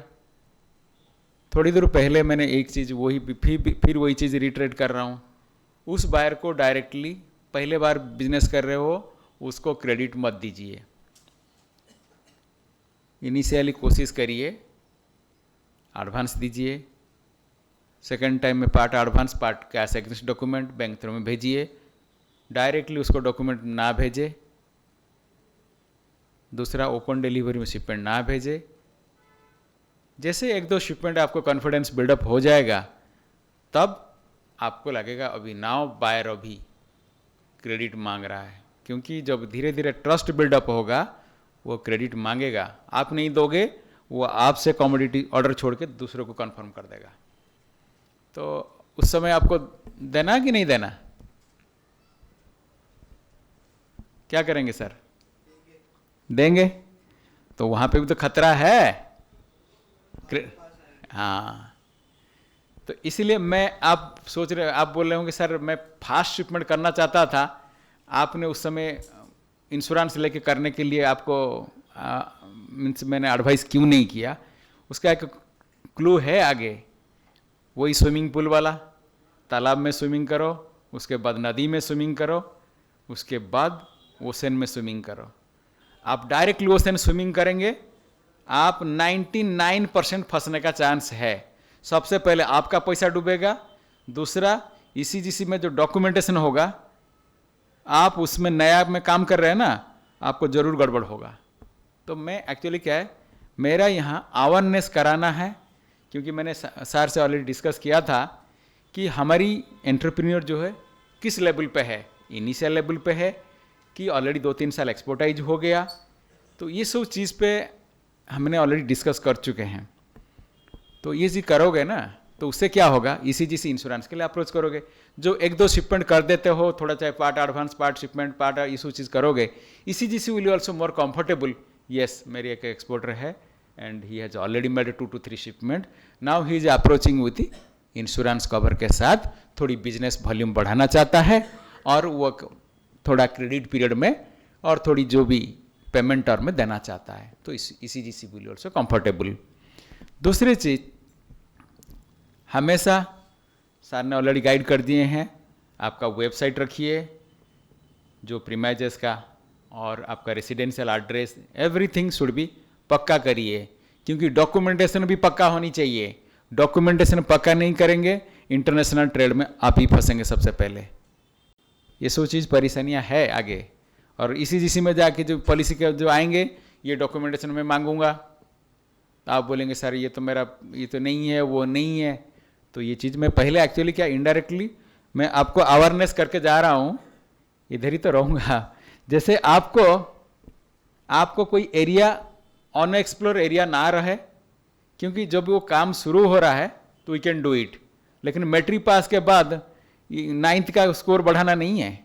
मैट्रिक से पहले जो 9th का स्कोर बढ़ाते बढ़ाते डेवलप होगा 10th में। तो ये चीज़ करिए। तो जब आएंगे तो उस समय आप ईसीजीसी इंश्योरेंस के लिए अप्रोच करिए। ईसीजीसी, हाँ एक चीज़ मैं आपको बताना चाहता हूँ, जब भी आप ईसीजीसी अप्रोच करेंगे, आप अपना ऑर्डर कॉपी, ये जो चीज़ है, आप शिपमेंट, आपको पता है कि मैं 1 महीना के अंदर करना चाहता हूँ, थोड़ी टाइम रखिए, ईसीजीसी को टाइम दीजिए। ऐसा नहीं कि आप 1 हफ्ता के अंदर, कल किसी ने मुझे बोला था परसों में शिपमेंट करूँगा 3 दिन में। अरे भाई ऐसा नहीं होता है, वो बायर हमारे रिकॉर्ड में है कि नहीं है। और कोविड के बाद मैक्सिमम बायर का क्रेडिट रेटिंग चेंज हो चुका है। तो किस बायर अभी 2 साल पहले जो कि 4 साल पहले जो अच्छा बिजनेस कर रहा था, कुछ बायर का बिजनेस क्रेडिट रेटिंग डाउन हो चुका है। हो सकता है उनका पोटेंशियल उतना अच्छा नहीं है। इसीलिए मैं रिग्रेट यू द कवर कि बायर पे हमें इंश्योरेंस देने के लिए वी आर नॉट कंफर्टेबल। कुछ एक मार्जिन रखा जाता है, ऐसा नहीं कि ऑल बायर्स 100% सही होंगे कि हाँ यहाँ तक का परमिट है, इससे आगे जाना हमारे लिए हमारी गाइडलाइन परमिट नहीं करता है। तो उस कॉन्टेक्स्ट को देख के हमें रिग्रेट भी करना पड़ सकता है। तो इसीलिए आप थोड़ा क्या वेल इन एडवांस में आप अप्रोच करेंगे तो you are also comfortable at path कि यस मैं मेरा शिपमेंट इसी कवर नहीं मिल रहा है तो I can stop my shipment. कहावत है आप उससे वहाँ तक पहुँच के मिडनाइट स्लीप खराब करने से अच्छा वहाँ तक आप मुझे पता चल गया कि बायर सही नहीं है, मैं फर्दर बिजनेस के मैं प्रोक्यूरमेंट क्यों करूँ, तो आप अवॉइड कर सकते हो ना। तो वो है अभी जब ECGC इंश्योरेंस आप अप्रोच करेंगे तो ऑब्वियसली कोई भी इंश्योरेंस होता है कि प्रीमियम कंपोनेंट होता है, बाय डिफ़ॉल्ट वो होता है। अभी आ जाएंगे आप बताएंगे ये जो ECGC पॉलिसी के लिए बोल रहा था वो है ECGC buyer wise policy. So now I am clear with ECGC does two business. One is directly business with you, providing you buyer wise policy, make you comfortable that providing insurance so that you can go for export business इस buyer के लिए XYZ जो भी है। Number 2 CIB business जो bank का काम आपको एक्सपोर्ट पर मिलने के लिए बैंक ऑब्वियसली इनिशियली 1-2 जब तक शिपमेंट नहीं करेंगे आपको वर्किंग के 6 महीना तो मिनिमम वर्किंग कैपिटल नॉर्मल देता नहीं जब तक थोड़ा बहुत एक्सपीरियंस नहीं बनता। वो पहले बोलता है आपको आप 1-2 शिपमेंट करिए, जैसे जैसे आपका बैंक के साथ कॉन्फिडेंस बिल्डअप होता है bank automatically they will approach पर एक्सपोर्ट फाइनेंस देंगे और आगे जो इसी इंश्योरेंस का वो जो इनडायरेक्टली वे में आएगा। अभी आ जाएंगे कि क्या क्या बिजनेस आप जो कर रहे हो इसी पॉलिसी बिजनेस और ECIB तो अभी छोड़ देंगे, ECIB अलग हो गया।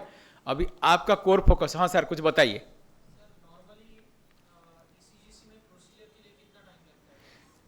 सर देखिए suppose the buyer is already existing in our record तो 8 to 10 डेज लगता है।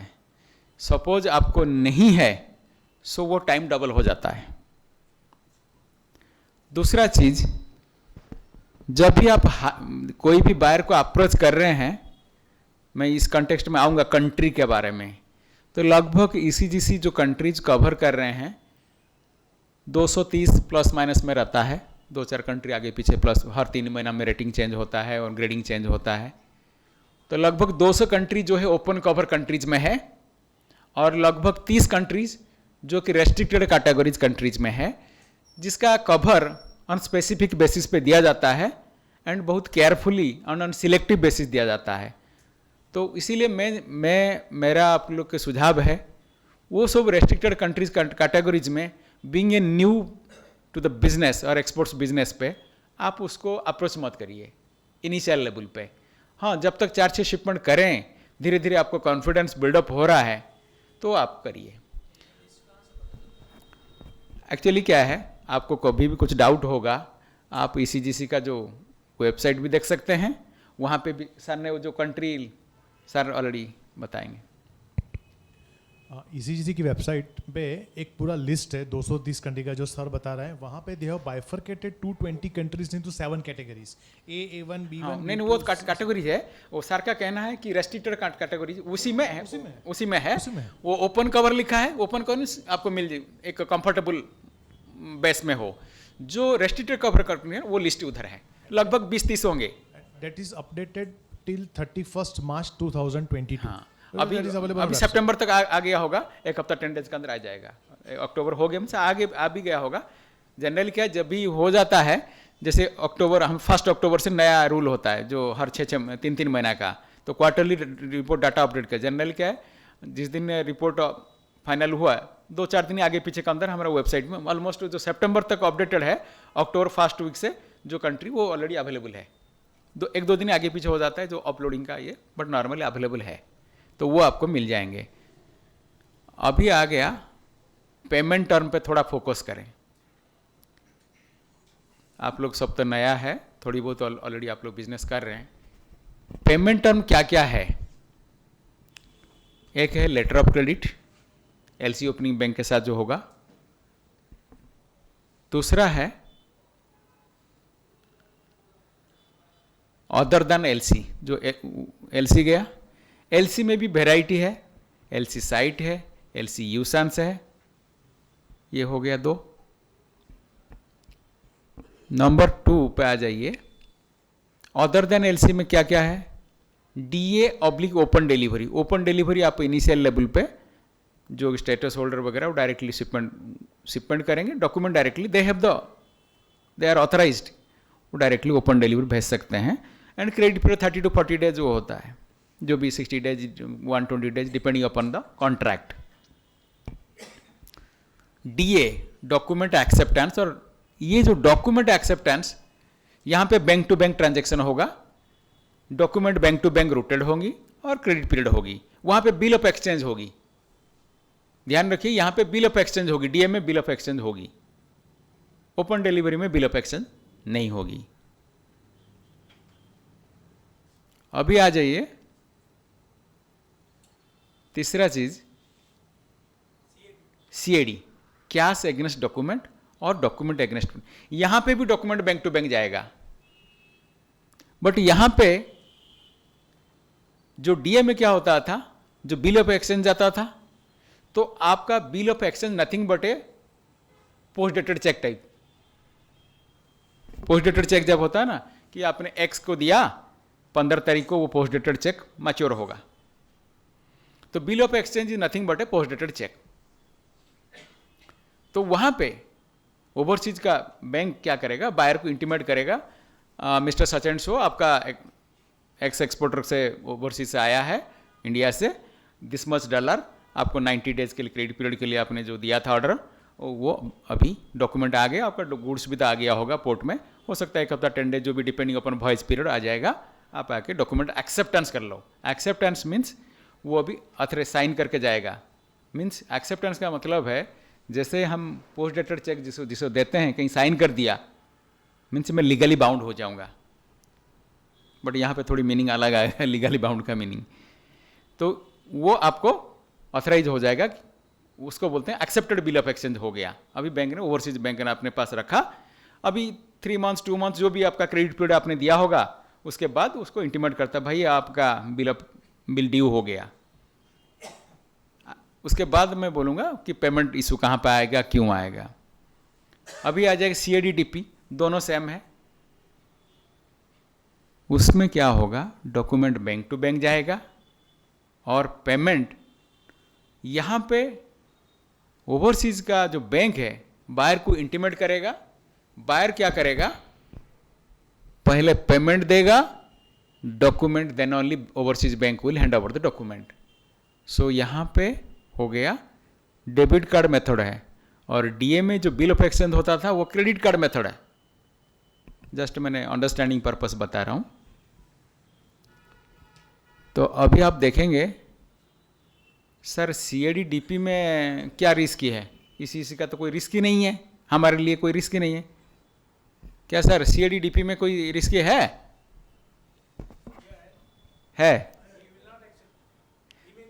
यस। वहां पे चाहे DA में गुड्स जाओ, चाहे ओपन डिलीवरी में गुड्स जाओ, चाहे CAD DP में गुड्स जाओ, ओपन डिलीवरी में तो डॉक्यूमेंट ले लेगा, तो वो तो बात अलग, तो ले ही लेगा। लेकिन जो CAD DP और DA में, इवन इफ DA में गुड्स गया होगा डॉक्यूमेंट एक्सेप्टेंस केस में, वो डॉक्यूमेंट एक्सेप्टेंस करेगा नहीं कि गुड्स लेगा ही नहीं। डॉक्यूमेंट एक्सेप्टेंस करेगा तो देन ओनली जो सिग्नेचर करेगा तभी तो ओवरसीज बैंक उसको डॉक्यूमेंट हैंड ओवर कर देगा, and he can take the delivery of the goods, he is the owner of the goods, title holder of the goods. Goods तो लेगा नहीं ना, तो जब वो डॉक्यूमेंट साइन नहीं करेगा तो बैंक डॉक्यूमेंट देगा नहीं, तो आपका गुड्स पड़ा रहेंगे। अभी CAD DP में भी सेम, वो पैसा देगा नहीं और डॉक्यूमेंट पड़ा रहेगा बैंक में, गुड्स पड़ा रहेगा पोर्ट में। ये दोनों सिनारियो में आपको क्या करना पड़ेगा मैडम, क्या करोगे? गुड्स तो ले लिया आपने, तो बैंक से उधार ले लिया, लेबर पेमेंट कर दिया, सब कुछ पे कर दिया, गुड्स अभी पोर्ट में पड़ा है और डॉक्यूमेंट बैंक में पड़ा है, और बायर ने आपका ना टेलीफोन, ना ईमेल, ना व्हाट्सएप चैट, ना इंस्टाग्राम चैट, कुछ भी चैट में आपको नहीं आ रहा है, जो भी जितने भी मेथड है। क्या करोगे? कुछ तो सोचा होगा मैडम, हैं? नहीं, सर थोड़ा बहुत सही बोल रहे हैं, पूरा 100% बायर इमीडिएट चेंज नहीं कर पाएंगे, उसके लिए रास्ता आएगा। हाँ देखिए, आप भूल जाइए आपके पास इंश्योरेंस है नहीं है, आप लेमैन लैंग्वेज में सोचिए। अभी बायर रेस्पॉन्ड नहीं कर रहा है, गुड्स पहुंच चुका है कहाँ, पोर्ट में, डॉक्यूमेंट पहुंच चुका है बैंक में। अभी आप आराम से सोचिए 30 सेकंड क्या करने से सही रहेगा। सबसे पहले इन्वेस्टमेंट कौन किया है? आपने। सब कुछ मेहनत आपने किया, बायर ने कुछ किया क्या? उसको क्यों चिंता है? वो तो खा पी के चिकन खा के सो गया होगा। समझ गया ना? दुबई में वो भाई साहब वो खजूर का वो जो ड्राई फ्रूट आता खा के सो गए होंगे, वो रेस्पॉन्ड नहीं करेंगे। सो आप वहां पे आपके लिए ऑप्शन आएगा री इम्पोर्ट, रीसेल, ये दो ही चीज आएगा ना। आपका सामान पड़ा है, आपको एक टाइम बाउंड है कि 1 हफ्ता 10 डेज हर पोर्ट में है। उसके बाद क्या स्टार्ट होगा? डैमरेज स्टार्ट होगा। तो उसको आपको डैमरेज को आप अवॉइड करने मीन्स आपको कम करना पड़ेगा, मिनिमाइजेशन करनी पड़ेगी।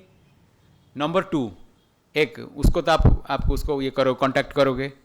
सबसे पहले आप ढूंढोगे और पहले आप देखो गुड्स जाके वापस आएगा, उसमें आपको लॉस तो होगा ही होगा, बट रीसेल और कोई बायर ढूंढो उस कंट्री में भी, नहीं तो अदर कंट्री में जो कि उसको सिमिलर कमोडिटी ये हो जाए, ले पाएगा।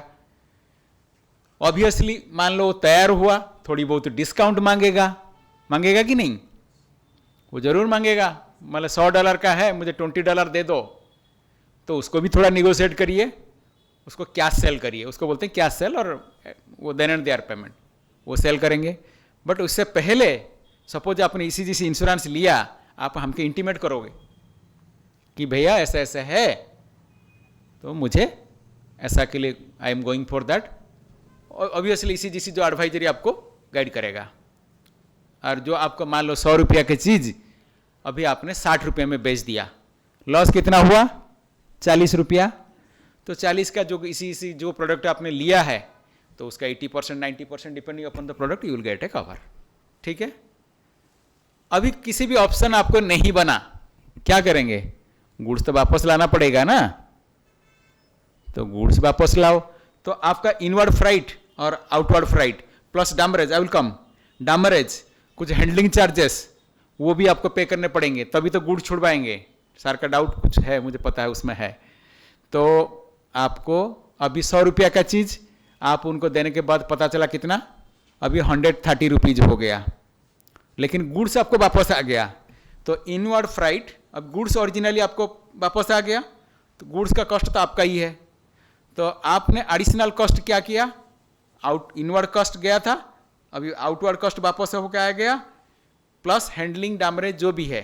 कोशिश करिए डैमरेज को जितना मिनिमम करेंगे वो आपका फायदामंद होगा, क्योंकि you are a part of the risk sharing में। आपको जो 80% 90% आपको भी कुछ 10-20% जाएगा।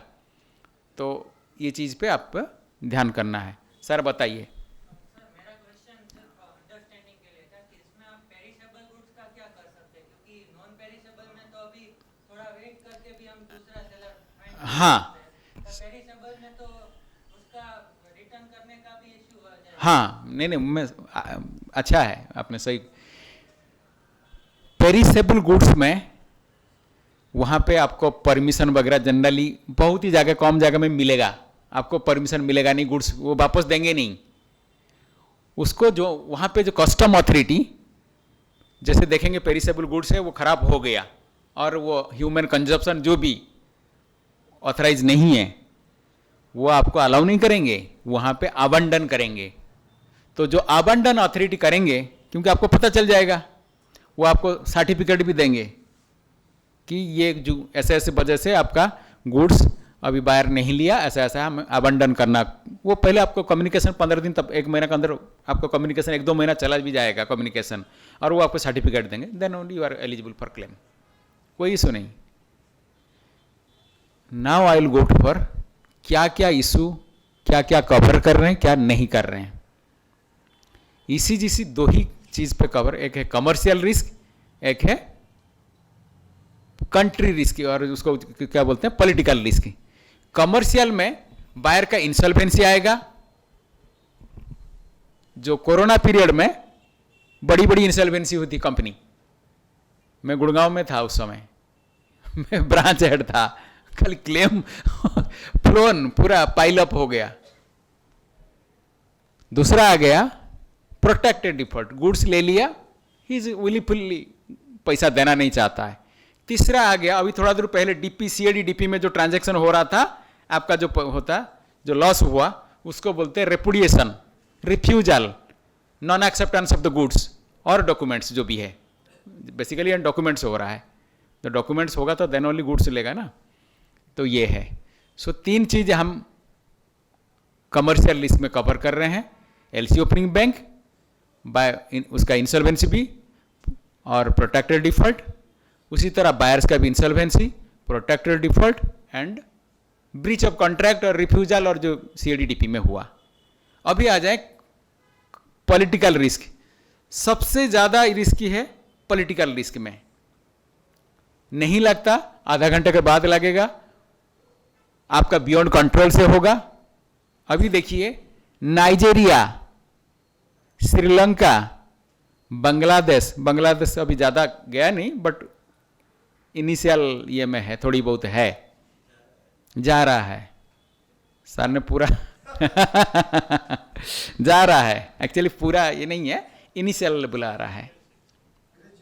हाँ, तो नाइजीरिया का आप लोग कहीं आप लोग आगे जो कर रहे हो, एक चीज़ आपको शेयर करना चाहता हूँ। सो नाइजीरिया में कुछ ऐसा है जो ऑर्डर प्रोक्यूरमेंट करेगा जो फ्यूचर में, एक चीज़ ध्यान रखिए, नाइजीरिया में कोई भी बायर आपको ऑर्डर प्लेस करेगा और कुछ लोग suppose medicinal commodity, therapeutic products in case export करना चाहते हैं, वर्डिंग गवर्नमेंट ने लिखा है थेरापेटिक प्रोडक्ट्स, उन्हीं उसी प्रोडक्ट के लिए परमिट है और आप कर रहे हो, वहां पे जो बायर का ऑर्डर प्रोक्यूरमेंट स्टेज और जो ऑर्डर आएगा उसी समय बायर को बोलिए उसका सेंट्रल बैंक ऑफ नाइजीरिया से वो कॉपी देगा। वो नहीं दिया ना, आपका पैसा टोटली नहीं आएगा। वो उनको पहले प्रोक्यूरमेंट जो यूएसडी डॉलर के लिए ना डिमांड देना पड़ता है, वो सर्टिफिकेट है, वो सर्टिफिकेट ऑर्डर कॉपी के साथ है, then only it is valid, otherwise valid नहीं है। ध्यान रखिए। अदर कमोडिटी तो है बट मेडिसिन में कुछ एक प्रोडक्ट लिखा है थेरापेटिक प्रोडक्ट, वो पर्टिकुलर उसमें, बट इन जनरल नाइजीरिया का ऑर्डर का ऐसा है, आपको ये करना है। श्रीलंका तो इशू अभी सीएडीडीपी में चल रहा था, क्रेडिट पीरियड अलाउ नहीं कर रहा, थोड़ा किया जाता था, क्योंकि श्रीलंका में ऐसा सिचुएशन में अभी क्रेडिट पीरियड देना ठीक नहीं है। इधर एडवांस दो और नहीं तो कैश ऑन डिलीवरी और सीएडीडीपी में दे दो, वो ठीक है। रसिया का ऐसा कुछ ज़्यादा इशू नहीं है, बट जिस समय सिचुएशन ये रसिया का आप लोग न्यू कमर रहोगे, रसिया पे वेंचर करना initially it will not be advisable. आप लोग इनिशियली छोटी स्केल में और जो कंफर्टेबल मार्केट में बिजनेस शुरू करिए, बट इमीडिएट रिस्क वेंचर को एक्सेप्ट मत करिए, ये मेरा सुझाव है। आगे करना नहीं करना वो तो आपके ऊपर है, बट हमेशा ध्यान रखिए, यहाँ पे पेशेंस कायम रखिए, इसमें हड़बड़ी मत करिए। बायर रातों रात कुछ ना कुछ बोलता है, आई एम जो पैसा देने की बात आता है, I am at London, I am at पता नहीं कहाँ कहाँ उगांडा, पता नहीं बोलते रहता है, डेली आपको व्हाट्सअप करेगा ऐसे ऐसे। उनका सब नाम भी होता है, mister Ivan, I am here, I am at tour, I have told to my accounts person he will remit the, today I have remitted. और एक चीज़ मैं शेयर करना चाहता हूँ, कुछ बायर्स फ्रॉड्स कर रहे थे, मैं देख रहा था आपका कंटेंट कहीं लिखा था। बायर्स फ्रॉड कैसे कर रहे हैं पता है? जो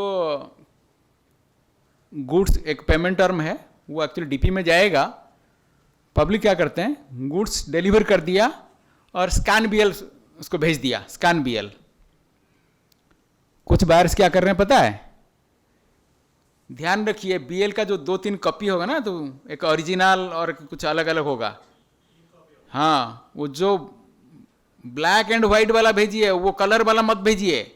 कलर वाला को डुप्लीकेट बना के वहां से बना के डॉक्यूमेंट ले लेंगे। तीसरा, कुछ बायर्स बोलेंगे आज एक हमारा पेमेंट हो गया और एक क्या बोलते हैं, एक गलत स्विफ्ट मैसेज भेज देंगे आपको, ये बैंक का स्विफ्ट मैसेज है, आप डॉक्यूमेंट रिलीज कर दीजिए। आप 1-2 दिन के अंदर आप जनरली आप सोचेंगे यार बैंक को पैसा नहीं आया, 1 हफ्ता के अंदर आ ही जाएगा, ऐसे सोचेंगे। वो गुड्स ले गया, बाद में पता चला वो स्विफ्ट मैसेज गलत था। वो हो चुका है, ये सब मैंने क्लेम पे करके आ चुका हूँ। तो ये सब चीज़ आप लोग नया है, तो इसलिए ये सब चीज़ आप लोग जनरली हम लोग क्या करते हैं, हम लोग इंडियन क्या करते हैं, इमीडिएट किसी को बिलीव कर लेते हैं, ये हमारा आदत है। हम लोग चलो ठीक है, सही बोला, 2 दिन के बाद बैंक खुल जाएगा, बैंक तब छुट्टी है, उसको डॉक्यूमेंट भेज देते हैं, वो पुराना पर्सन वो ले लेगा। तो ये सब चीज़ होता है, इस पर ध्यान रखिए। तो ये हो गया आपका एक्सपोर्ट्स का जो कवर, और कौन सा चीज़ हम कवर नहीं कर रहे हैं। आपका मेन चीज़ यहाँ पूछना है कि क्या नहीं कर रहे हैं। हम लोग नहीं कर रहे हैं कमर्शियल डिस्प्यूट्स, जिसको बोलते हैं क्वालिटी इशू, थोड़ा बाद में बताऊंगा उसका इशू है क्या है। एक्सचेंज रेट फ्लक्चुएशन वो कवर नहीं कर रहे हैं उसको, बिकॉज वो बैंक कवर कर रहा है। Forward contract hedge mechanism, quality inherent, जो product quality inherent in nature, उस चीज़ को हम कवर नहीं कर रहे हैं। When I was in Hyderabad, ITC जानते होंगे, आईटीसी बड़ा बड़ा शिपमेंट भेजता है, उन्होंने सी फूड्स प्रोडक्ट भेजा था। उसका जो कंटेनर था, तो उसमें एक छोटी सी जनरेटर होता है जो जहाज़ में जाएगा, तो वो जो जनरेटर के साथ कंटेनर का ये रहता है, वो फ्रीजिंग मैकेनिज्म कुछ होती है, तो उसमें कुछ एम्बिएंट टेम्परेचर मेंटेन करना पड़ता है। तो किसी भी परेशानी वजह से, टेक्निकल फेल्योर वजह से वो जनरेटर ख़राब हो गया और उसको एम्बिएंट टेम्परेचर मेंटेन नहीं हुआ। तो आईटीसी का जो वॉल्यूमिनस 1 करोड़ समथिंग प्रोडक्ट था, वो कंटेनर जो पहुंचा, जो ओपन किया गया, it is not fit for human consumption, तो उसको वहीं पे वो तो पोर्ट अथॉरिटी ले लिया, जो भी आगे के लिए देगा नहीं। आप बताओ उसमें किसका गलती है? And you have insurance also, ECGC insurance, yes. तो जो those insurance which are covered by other insurers, वो हम उसको कवर नहीं करते हैं। Clear sir? नहीं, सुनो सर, उसमें एक इशू है, शिपिंग लाइन ने, इसमें इंश्योरेंस अथॉरिटी क्या करेगा बताओ? इसमें ईसीजीसी का रोल उसमें नहीं है, तो उसमें आपका कैरियर के साथ ये है, इसमें हमारा रोल नहीं है। मैराइन इंश्योरेंस भी ले सकते हैं। You should go for marine insurance. This is payment. One insurance ECGC is to secure your payment. Marine insurance is to secure your goods losses वगैरह. Damage हो गया, जल गया या लूट गया, किसी ने उसको चोरी कर दिया, थेफ्ट हो गया. So वो कवरेज marine insurance होगा. There are 2 different concepts. और another 5 मिनट लूँगा, ज़्यादा नहीं। आपको ऑलमोस्ट कॉन्फिडेंस अभी बिल्डअप हुआ कि नहीं? लगता रहा है ना? अभी आ जाइए। और एक चीज़, हाँ, कॉन्ट्रैक्चुअल ऑब्लिगेशन जो बता रहा था, कॉन्ट्रैक्चुअल ऑब्लिगेशन में उन्होंने बोला 5/3 का साइज 60 बनाना है, आपने 3/5 का बना के भेजा है, क्या वो सही है? वो कॉन्ट्रैक्चुअल ऑब्लिगेशन। और एक है एजेंट फेल्यूर, ये भी एक बड़ी समस्या है। अफ्रीकन कंट्रीज वगैरह में ऐसे हो रहा है। ये लास्ट अप्रैल से अक्टूबर के अंदर 2 क्लेम मेरे पास ऐसा वाला आया। CADDP में शिपमेंट गया है, एक्सपोर्टर को पता चला, एक्सपोर्टर बार बार टेलीफोन कर रहा है, डॉक्यूमेंट कहाँ गया, डॉक्यूमेंट कहाँ गया। डॉक्यूमेंट बैंक के पास पहुंच चुका है और बैंक ने विदाउट टेकिंग मनी बायर को दे दिया, buyer has taken the delivery. अभी बायर पैसा, बायर को क्या है, वो तो सब कुछ मिल गया, डॉक्यूमेंट भी मिला, पैसा भी मिला, दोनों मिल चुका है, वो पैसा नहीं दे रहा है, उसका इंश्योरेंस है, ऐसा वाला claim. This is called agent failure, it is not covered. कुछ आगे जाके आपको आएगा, but official it is not covered. आगे जाके जब इंश्योरेंस लोगे कि क्या आपके लिए क्या करा जा सके, वो फिर अलग एंगल आएगा उस समय, but in general it is not covered. नहीं, एक्चुअली मैं बता देता हूँ, वो मेरा इंश्योरेंस नहीं है, actually it is agent failure. आप बताइए वहाँ पे गलती कहाँ रहा बैंक का? तो वहाँ पे गाइडलाइन आता है ICC, international chamber of commerce. मान लीजिए यहाँ का आपका कनारा बैंक, मैंने कोई भी बैंक का नाम लिया, कनारा बैंक ने डील किया है, तो Canara bank has to give a swift message to overseas bank when the payment terminology was on CAD CAD DP, how or why WH word लगा के the shipment has been, the document has been handed over without collecting payment. If the particular bank, India का bank ना, goes through, take up this matter through ICC, 1 महीना के अंदर पैसा आ जाएगा। And I have seen in Visakhapatnam ऐसा भी incident हुआ है। इटाली को शिपमेंट गया था, मेरा इन जो श्रिम्प्स है लगभग 55 लाख का गया था। वो गुड्स इटाली का था, ये जो डॉक्यूमेंट इटाली में पहुंचना था, बायर ने ले गया, तो वो कस्टमर हमें आया, हमसे डिस्कस किया, तो मुझे इसीलिए कनारा बैंक याद है। तो वहाँ पे कनारा बैंक विशाखापट्टनम ओवरसीज बैंक को डॉक्यूमेंट हैंडल कर रहा था, बड़ी एक्सपोर्टर था। तो वो पागल, वो आके बोला सर ऐसा कैसे? तो फिर बैंक, एक्सपोर्टर, इसी तीनों बैठ के डिस्कशन किए, तो बैंक ने बोला कि नहीं सर, इसमें हमारा एक रोल है। एक्चुअली क्या, कहीं के जाके में एक्सपोर्टाइज का ज़रूरत है, तो उन्होंने आईसीसी को लिखा, पहले स्विफ्ट मैसेज दिया, आईसीसी को लिखा, 1 महीना के अंदर पैसा आ गया। तो ये एक ओरिजिनल मैकेनिज्म ये है।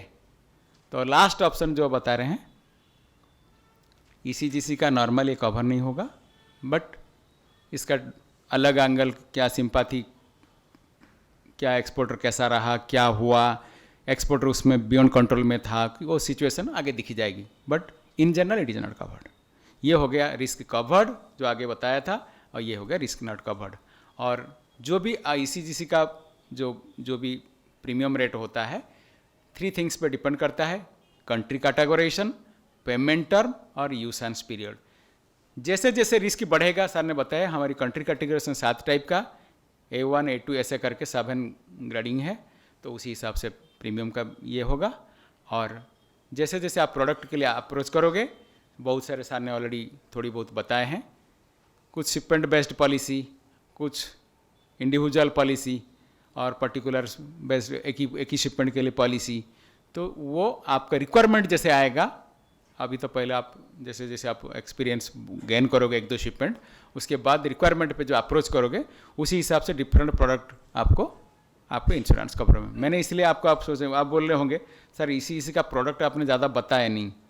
अरे भाई, आप वहाँ तो पहले पहुँचो, तो जो प्रोडक्ट आएगा तो उसी समय हमारा मार्केटिंग ऑफिसर बैठा है, वो आपका रिक्वायरमेंट, इसलिए मैंने उनको बुला के लाया, वो आपको क्या रिक्वायरमेंट है, कौन सा कंट्री, पेमेंट टर्म क्या है, वो आपको ऑन ट्रू फैक्ट बेसिस पे आपको गाइड कर पाएंगे। तो मैंने एक्चुअली कि मेरा पर्पस सर ने जो बताया कि ये है, तो मैंने इसलिए ये चीज़ को कंपोज किया था कि एक न्यू एक्सपोर्टर के लिए क्या जानना जरूरी है, वो आगे जाके क्या मिस्टेक करेगा, उसको कहाँ कहाँ सपोर्ट मिल पाएगा, किस चीज़ आज करेगा कल उसको एक्सपोर्ट्स करने में परेशानी नहीं आएगी, and he can have a comfortable atmosphere के साथ विथ फियरलेस जो एनवायरनमेंट में एक्सपोर्ट कर पाएगा। एंड ऑलवेज ईसीजीसी तो ऑलरेडी है, प्लस तो जो भी आपका बैंक से एक्सपोर्ट पर्टेन जो फाइनेंस के लिए, वो भी अप्रोच करेगा, आप कर सकते हो। दूसरा, हाँ, उसी एक्सपोर्ट से रिलेटेड जो भी डाउट होगा, यू आर मोस्ट वेलकम। और ऑलरेडी जो प्रोडक्ट का बारे में मैंने ज़्यादा बताया नहीं, क्योंकि ऑलरेडी प्रोडक्ट बारे में हमारे इंटरनेट में सब कुछ दिया है। तो जो चीज़ इंटरनेट में सब कुछ दिया है, तो मैं यहाँ बैठ के डिस्कस करूँगा, आप जो मेन चीज़ बताना, वो तो चीज़ आप पीछे पड़ जाओगे। तो उस चीज़ को मैंने अभी ये नहीं किया, इसलिए अलग प्रोडक्ट का जो ओरिजिनल चीज़ पे आप ओरिजिनल पे आएगा कि मुझे क्या करना है। आगे कोई भी गाइडलाइन होगी, कुछ टेलीफोन करके, ऐसा कोई आपका आने का ज़रूरत नहीं है। आप मैडम का टेलीफोन नंबर आपको वो कार्ड शेयर कर देगा, तो कभी भी आपको होगा, you are most welcome to contact.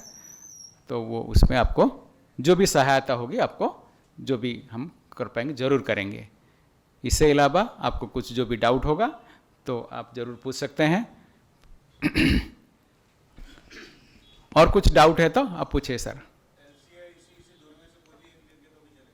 हाँ, एलसी में भी दे सकते हैं, कोई इशू नहीं। लेटर ऑफ क्रेडिट ना दे सकते हैं, कोई इशू नहीं। हाँ, लेटर ऑफ क्रेडिट में ले सकते हैं, other than letter of credit. देखिए, लेटर ऑफ क्रेडिट एक हमें देखेंगे जो other than letter of credit से letter of credit is comfortable comparatively. ऐसा नहीं कि letter of credit always comfortable. देखिए, सबसे पहले हम कोई भी काम करते हैं, आज जो सही है उसी के हिसाब से आज का विचार करेंगे ना। But as far as non LC और LC concern, LC is comfortable and more compatible than non LC, क्योंकि यहाँ पे एक बैंक मैकेनिज्म होता है। बट ऐसा कुछ कंट्रीज है जैसे बांग्लादेश वगैरह, वहाँ पे भी कभी कभी हम लगता है कि ये बांग्लादेश खतरे में है। बट ऐसा जरूर नहीं कि ऑलवेज, बट इसीलिए तो आपको इंश्योरेंस के लिए सपोर्ट दिया जा रहा है, तो यू कैन टेक इट। देखो, everything goes in right path, तो इंश्योरेंस का कोई रोल नहीं बढ़ता। तो बट इसीलिए तो जो इंश्योरेंस का, चाहे कुछ किसी भी इंश्योरेंस वो है। और एक एग्जांपल मैं देना भूल गया, वो मेराइन इंश्योरेंस रिलेटेड।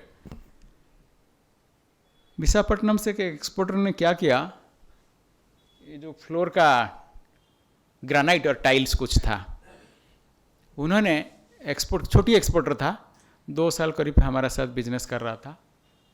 हर साल 50-60 लाख का शिपमेंट करता था, 5 लाख 7 लाख ऐसे करके 10 बार शिपमेंट हो जाते थे, 50-60 लाख शिपमेंट करता था। They were well managed. What happened, उनका कॉमोडिटी जो टर्म्स ऑफ CIF में ना होके FOB में था। हाँ, यहाँ पे आपको एडवाइस करूँगा, कोशिश करिए FOB ना ले, CIF में ले, उसमें फ़ायदा आपको है, वही बता रहा हूँ। उन्होंने FOB में वो कॉमोडिटी था और पेमेंट टर्म था 30 डेज 40 डेज जो भी है। उन्होंने क्या किया, जो गुड्स चढ़ाने से पहले बायर को बताया कि भाई मेरा इंश्योरेंस ले ले। बट वो बायर ने मेरा इंश्योरेंस लिया नहीं है और वो बोला हाँ हाँ मैं ले लिया, और गुड्स गया, गुड्स पहुंच गया। जो पोर्ट पे जो कंटेनर जहाज से ऑफलोड किया जा रहा था, वो जो क्रेन का मैकेनिज्म है ना, वो टूट गया। उसके टूटने के वजह से जो कंटेनर गिरा, जो ग्रेनाइट क्रैक हो गए, उसका क्लेम आया। एक्सपोर्टर नया पुराना था, 1-2 साल हो गया था, तो वो आएगा सर ये तो मेरा क्लेम है। हमने फिर मेरा क्लेम एक्सेप्ट किया, हम देखें क्या होगा। फिर हमने बायर को मेल भेजा, इन्होंने तब तक बोला नहीं क्या इशू है, वो खाली बोला हम बायर पेमेंट नहीं आया। तो हमने बोला कि आपका क्लेम से पहले का हमारा प्रोसेस है कि आपका पेमेंट आपने ऐसा कुछ भेज देते हैं, जनरल गवर्नमेंट एजेंसी भेजेंगे। तो बायर ने एक हमें क्या किया पता है, बायर ने हमें एक मेल भेजा, वहाँ पे पूरा फोटो भी भेजा है, वो अटैचमेंट किया है। देखिए पोर्ट में जब आइटम ऑफलोड हुई है वहाँ पे ब्रेकेज है और वो शिपमेंट मैंने ला के रखा है, गुड्स अभी आप देखिए फोटो, इसमें आप कैसे पेमेंट करूँ। तो हम एक्सपोर्टर पूछा भैया आपने ये चीज़ बताया नहीं, बोला हाँ सर ऐसे ऐसे। मैंने चलो ठीक है कोई इशू नहीं, बट ये चीज़ ECGC इंश्योरेंस में कवर नहीं होगा, this pertains to marine insurance. तो फिर बट यहाँ पे रास्ता आ गया क्या, उसका FOB में था, बायर ने नहीं लिया, एक्सपोर्टर भी तो CIF होता तो लेता। तो वहाँ पे मैं यही आपको सुझाव है कि CIF में कोशिश करिए लेने के लिए, FOB मत लीजिए। द आइडिया इज, इतना सारा चीज़ घुमा फिरा के मैं बोलने के बाद यही आपको कंक्लूजन ड्रा कर रहा हूँ। जब भी आप ओवरसीज एक्सपोर्ट करेंगे, कोशिश करिए हर चीज़ आपका फेवर में लीजिए। जैसे आपको कल किसी भी चीज़ एविडेंस देने में, डॉक्यूमेंट्री प्रूफ देने में आपको कोई रुकावट ना आए, and then only you can survive. और आप चाहे 10 लाख का करो चाहे 1 करोड़ का करो, you will have a comfort position, चाहे इंश्योरेंस में हो, चाहे बैंक डॉक्यूमेंट में हो, चाहे अपने बिजनेस को आगे बढ़ाने में हो। तो ये चीज़ आपको एक ज़रूर मदद मिलेगा। और कभी भी बायर कुछ भी बोल रहा है ना, थोड़ा दूर पहले बोले थे सेल्फ एनालिसिस, वो करिए। ऐसा सडनली बायर ऐसा क्यों बोल रहा है। जब आप रिसर्च करेंगे ना, थोड़ा 1-2 घंटा माइंड ये होगा, लेकिन आपको बहुत सीखने में मिलेगी। तो यही है।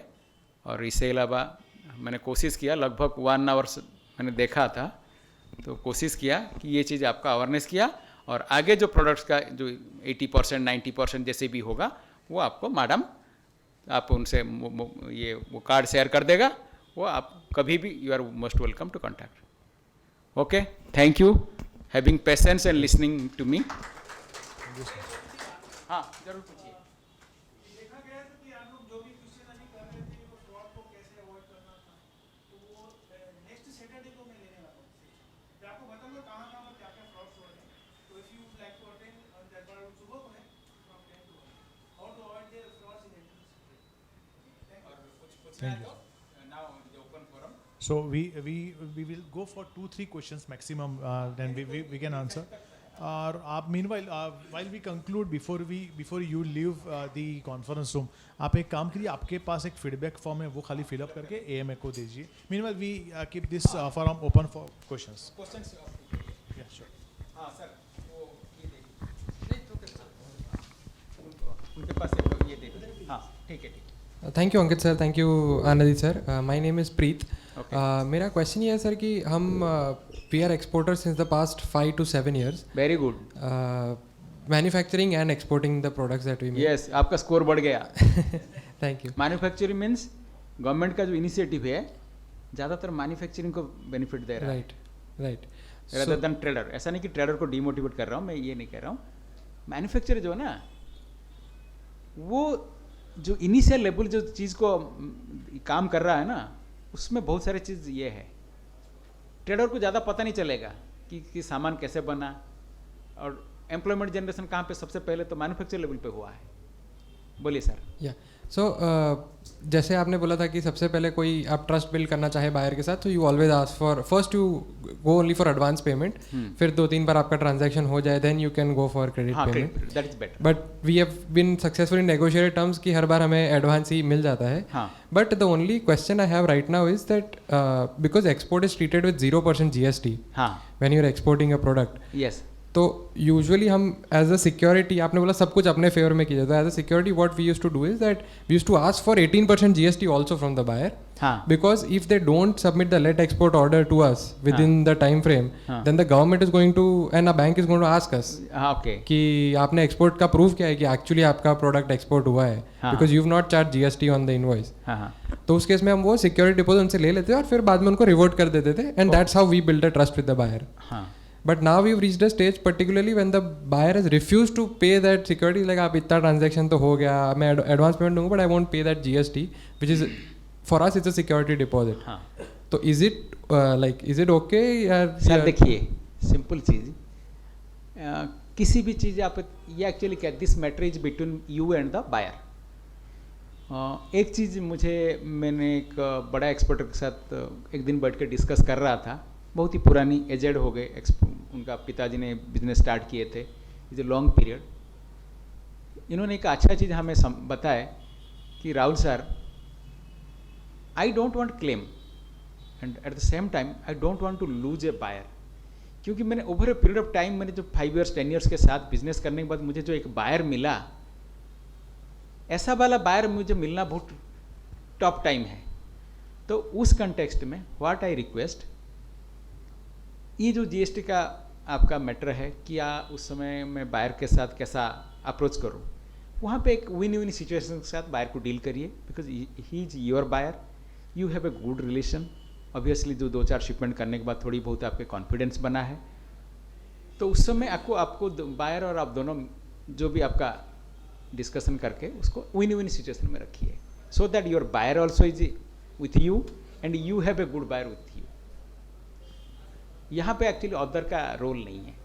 I understand, it's not a credit scene, क्योंकि इसलिए। मैं भी नहीं चाहता हूँ कि आप एक बायर को लूज करो। हाँ जी। सो वहाँ पे आपको विन विन सिचुएशन लाना पड़ता है, क्योंकि इसमें अदर मैकेनिज्म कुछ काम नहीं करेगा, what I feel. Yes, okay, thank you sir. Okay, anything else sir?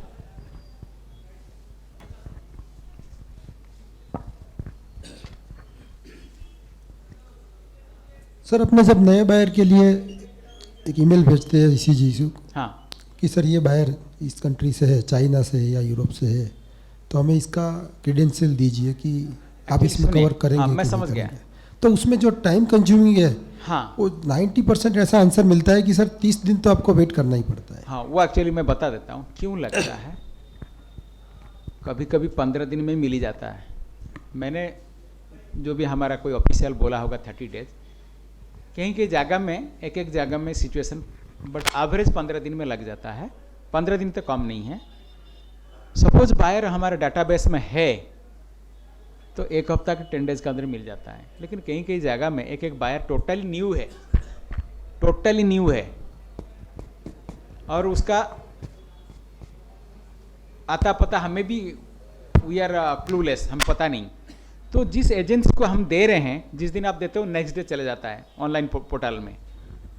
वहाँ से कभी कभी क्या है, बायर का हॉलीडे चल, अभी देखेंगे दिसंबर हो गया, दिसंबर जनवरी इस 2 महीना में और डिले होंगे, क्योंकि क्या है ओवरसीज में जो क्रिसमस है ना, उनका न्यू ईयर चलने से शुरू करेगा। वहाँ पे उनका जैसे अभी गुजरात में एक हफ्ता 10 डेज बंद था, न्यू ईयर ये सब पूरा एक हफ्ता बंद है, तो इस वजह से भी देर होता है। बट ऑलवेज नॉट की न्यू ईयर, एक तो वो है सर। डेडलाइन ऐसे तो 10-12 दिन का है, एक हफ्ता गवर्नमेंट तो बोलता है एक हफ्ता, लेकिन एक हफ्ता में क्या हम एक्चुअली क्या है, आप जो काम करना चाहते हो वो बायर, यू वांट कि बायर का एक्सेप्टेंस की अप्रूवल इसी दे। सपोज बायर एक्सेप्टेंस डिले हो रहा है, इसका मतलब है कि हमें जो ओवरसीज एजेंसी है, हमें उसको रिमाइंड करते हैं कि भाई जल्दी दे दे, कि ये कर दे। कभी कभी क्या आता है पता है, उसको आधा इन्फॉर्मेशन मिल रहा है, वो कॉन्फिडेंट नहीं हो पा रहा है कि ये बायर नहीं है।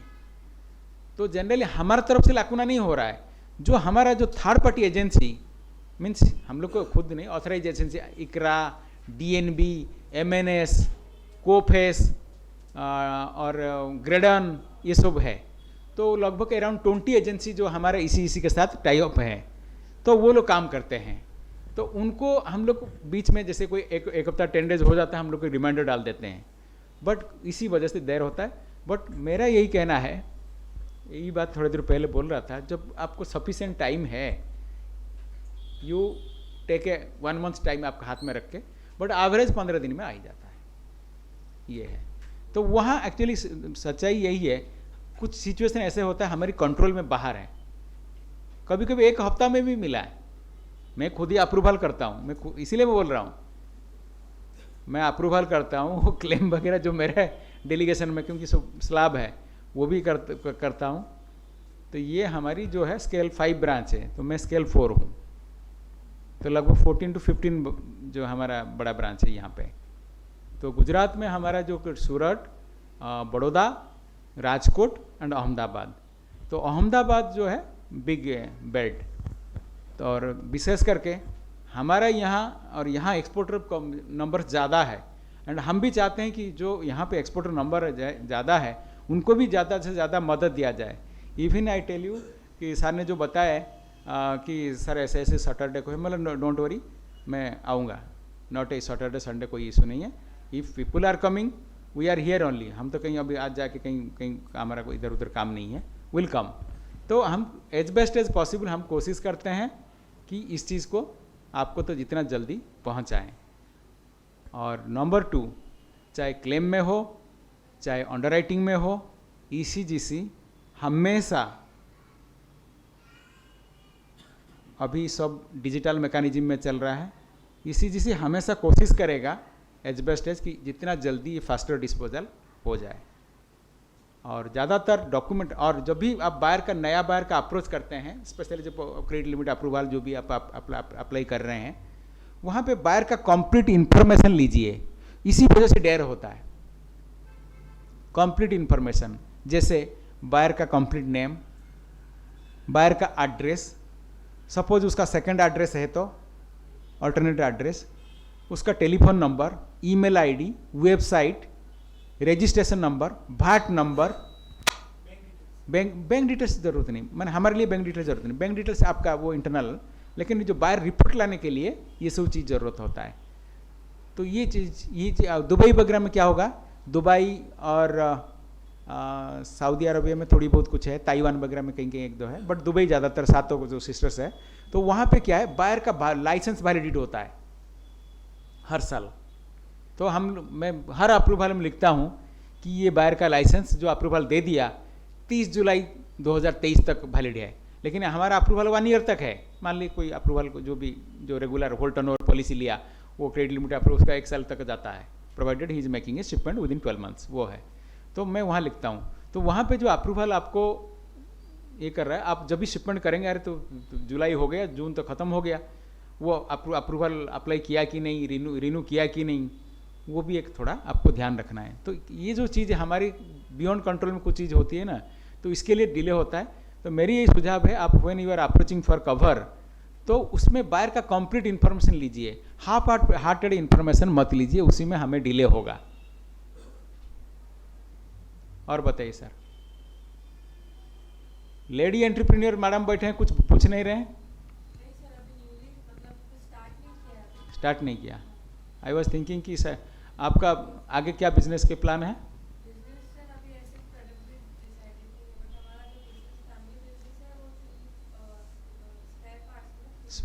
कौन सा vehicle spare part? Vehicle spare part है क्या? ओके। नहीं गवर्नमेंट तो ये ना जो लेडी एंटरप्राइजेस, वो सब न्यू एंटरप्राइजेस है ना, बहुत सारे गवर्नमेंट अभी और भी बहुत सारे जो स्कीम्स है, उसके लिए गवर्नमेंट अभी बहुत जो स्पेशली मोदी जी का जो एफर्ट है, तो वो तो एडमायरेबल ऑब्वियसली है। एंड मोदी जी तो अभी यहाँ पे ज़्यादातर टाइम अभी बिताएंगे, है ना? इलेक्शन कब है? हाँ, तो मोदी जी तो अभी ज़्यादा टाइम इधर ही रहेंगे। लेकिन एक चीज़ अच्छा ये है, मोदी जी का जो सोच और विचार, हमें इरेस्पेक्टिव ऑफ हम किसी पार्टी क्रीड पे नहीं जाते हैं, लेकिन जो आत्मनिर्भर भारत और मेक इन इंडिया, सच में वो तारीफ का काबिल जो चीज़ है, क्योंकि हमें बहुत सारी चीज़ इम्प्रूवमेंट और जो एम्प्लॉयमेंट जनरेशन का दिशा दिख रहा है, ये कभी हमने प्रीवियस ज़माने में हुई नहीं थी। It is a very good, and people are also more enthusiastic and more energetic, और एक अच्छा क्या सोच विचार का जो फ्रूट कह सकते हैं। और पूछिए sir. Another 5 minute is there. ये सर बोलिए सर। उनको वो दीजिए। नहीं, हाँ बोलिए। ये सर जरूर पूछिए। एक तो इसी से रिलेटेड हाँ कि रिगार्डिंग क्वालिटी चेक्स जो होता है, हाँ। अगर बायर मना कर देता है क्वालिटी सही नहीं है और क्वालिटी सही है, हाँ। तो उस केस में how to go about that? Yes, मैं समझ गया था। आप जो क्वालिटी शब्द ले लिए थे, यस, विशेष कर देखेंगे तो क्वालिटी इज एग्जॉस्टिव टर्म। मैं आपको 7/5 का एक चार्ट आपने बताया, मैंने दे दिया, बट फिर भी देने के बाद आपको लग रहा है कि ये सही नहीं है। यहाँ पे क्वालिटी को थोड़ा हम एग्जॉस्टिव टर्म में कैसे एक्सप्लेन करेंगे। आपने गुड्स दे दिया, उन्होंने इमीडिएटली 1 हफ्ता 10 डेज के अंदर आपको बता दिया, तो सच में बायर सही बोल रहा है। बट कुछ बायर आज दूंगा पेमेंट, काल दूंगा, ऐसे करते करते करते करते 2 महीना के बाद बोल रहे हैं, ड्यू डेट चला गया, बोलते हैं कि ये तो क्वालिटी इशू है। तो वो क्वालिटी इशू नहीं है। तो वहाँ पे हम क्लेम जब आएगा, आपका कॉरेस्पोंडेंस किस हिसाब से हुआ, वहाँ पे हम देख के आपको कंसिडर करेंगे। वो दिख जाता है, वो दिख जाता है, बट इसीलिए वहाँ पे क्वालिटी का कैसा आपको होगा, थोड़ा आपका फेवर में जितना, देखिए मैं ये नहीं कर रहा हूँ 100% एफिशिएंट हो जाओ, और वो इतना इजी नहीं। Always there is a scope for improvement. कोशिश करो अपना फेवर में जितना चीज एविडेंस दे पाओगे, वो आपका एडवांटेज मिलेगा। लेकिन आप उसका शू में बढ़ गए, वो आपका वो सिचुएशन इशू आ जाएगा। वो बायर हमेशा चाहता है क्या, जो इशू आगे बनाने के लिए वो आपको जो ना, वो आपको उसको में ले लेता है। यस, तो वो आपको शो में, उसका शो में लेने से पहले आप हमेशा चाहिए वो आपका शू में आ जाए। ओके वो एक जो टर्मिनोलॉजी, द आइडिया इज आपको फेवर में कोशिश करिए। आप ऐसे देखेंगे तो मान लो वो DA 60 डेज था, DA 120 हो गया, पैसा देने की बात आ रहा है, उस समय कुछ नहीं बोल रहा था, आज बोल रहा है कि मेरा क्वालिटी इशू है। वो तो क्वालिटी इशू नहीं है। हाँ, क्वालिटी इशू दिखाना चाहिए। 1 हफ्ता 10 डेज का अंदर खोल दिया और आपको भेज रहा है फोटो, देखो, वो गलत नहीं हो सकता है। ओके थोड़ी, बट देखो, ईमानदारी का और बेईमानी का कोई एंड नहीं होते। करेक्ट ईमानदारी का तो एंड है, एक्स मीन्स एक्स। बेईमानी का कोई एंड नहीं है, जो कहावत है। करेक्ट तो ऐसे भी कोई भी बायर कभी भी कुछ भी करेगा, इसके लिए ECGC इंश्योरेंस है। तो कोशिश करिए। मैंने थोड़ी देर पहले एक चीज़ आपको बताया है, आपका डॉक्यूमेंटेशन, आपका किसी भी चीज़ बायर से सपोज प्रोफॉर्मा इनवॉइस आपने लिया, उसके सिग्नेचर कराइए। ऐसा नहीं कि बायर मेल भेज दिया, बोले उसको नहीं साइन करके स्कैन करके भेजो। वो सब चीज़ है ना, आप पे आपको फोकस रखना है। तो किसी भी चीज़ एक्चुअली क्या, लिविंग नो स्टोन्स अनटर्न्ड, जो ऐसा वाला चीज़ पे रहिए। ओके वो आपसे एडवांटेज ले लेगा ना, तो फिर आप डॉक्यूमेंटेशन में आपको वो ना, आप ढीला पड़ गए, वो फिर आपको क्लेम का टाइम ना हमें थोड़ा देखना पड़ता है, अरे बायर ऐसा लिख रहा है, एक्सपोर्टर ऐसा क्यों लिख रहा है। तो ये सब चीज़ हमें ये रहता है। और आप जानते होंगे सब लोग तो इंश्योरेंस है, चाहे LIC हो, GIC हो, जो भी हो, इंश्योरेंस में हमेशा एक चीज़ लास्ट में आएगा, based on evidence document. Document साबित करना आपके लिए ज़रूरी है। तो इसमें आप डॉक्यूमेंट में कोई ढीला पड़ गए तो इंश्योरेंस वाला भी ढीला पड़ जाएगा। ओके और बताइए sir. Okay second question was related to like DUNS number करके रहता है, credit rating. So is it advisable to take, और हाउ टू टेक, कौन ले सकता है, उसके बारे में आइडिया दोबारा बताइए sir. DUNS number okay done and okay, ये अपना DNB रिपोर्ट दिया है। देखिए, DNB रिपोर्ट, आज एक सिंपल लॉजिक बताऊं। आपने एक घर लोन लिया, SBI से ले लिया कि कोई भी बैंक से ले लिया, एवरीथिंग इज ओके। आज आपका रेटिंग सही था, एंड मान लीजिए आप किसी भी जॉब कर रहे थे, एंड 1 महीना के बाद आपका घर का लोन 15 साल का, 4 महीना के बाद आपका कोई भी वजह से आपका नौकरी छूट गई, तो आपका CR रेटिंग घट गया कि नहीं। तो वो CR रेटिंग इज जस्ट एक फिनोमिनल और एक फीचर कि यस, एक इंडिकेटिव कि हम जा सकते हैं कि नहीं। It does not assure you that कि आप गए कल आपको प्रॉब्लम नहीं आएगा, ऐसा नहीं कहता है। It is just indicative. It is not a wholesale and it does not say any protection to you. It gives a indicative, yes, you can go. Okay. मान लीजिए कोई राजधानी में जाता है, कल कुछ इंसिडेंट नहीं होगा। कोई लोकल ट्रेन में जाता है, उसका इंसिडेंट नहीं होगा, बट हम सोचते हैं चलो राजधानी में है, थोड़ा बेहतर होगा। Right. यही है ना sir, just like report. Got it. है ना। Thank you sir, thank you. Actually export के लिए तो वी आर एटलीस्ट ये तो कॉन्फिडेंस है कि चलो ECGC है, बट डोमेस्टिक में तो no one is there. Sometimes domestic में भी we feel such problems like related to payment terms. Big giants है, अभी we are very small as compared to them. I don't want to take the name, but नहीं ठीक है। देख sir, Dhiru भाई अंबानी सबसे पहले भी स्मॉल जायंट से शुरू किए थे, आज बिग जायंट बने।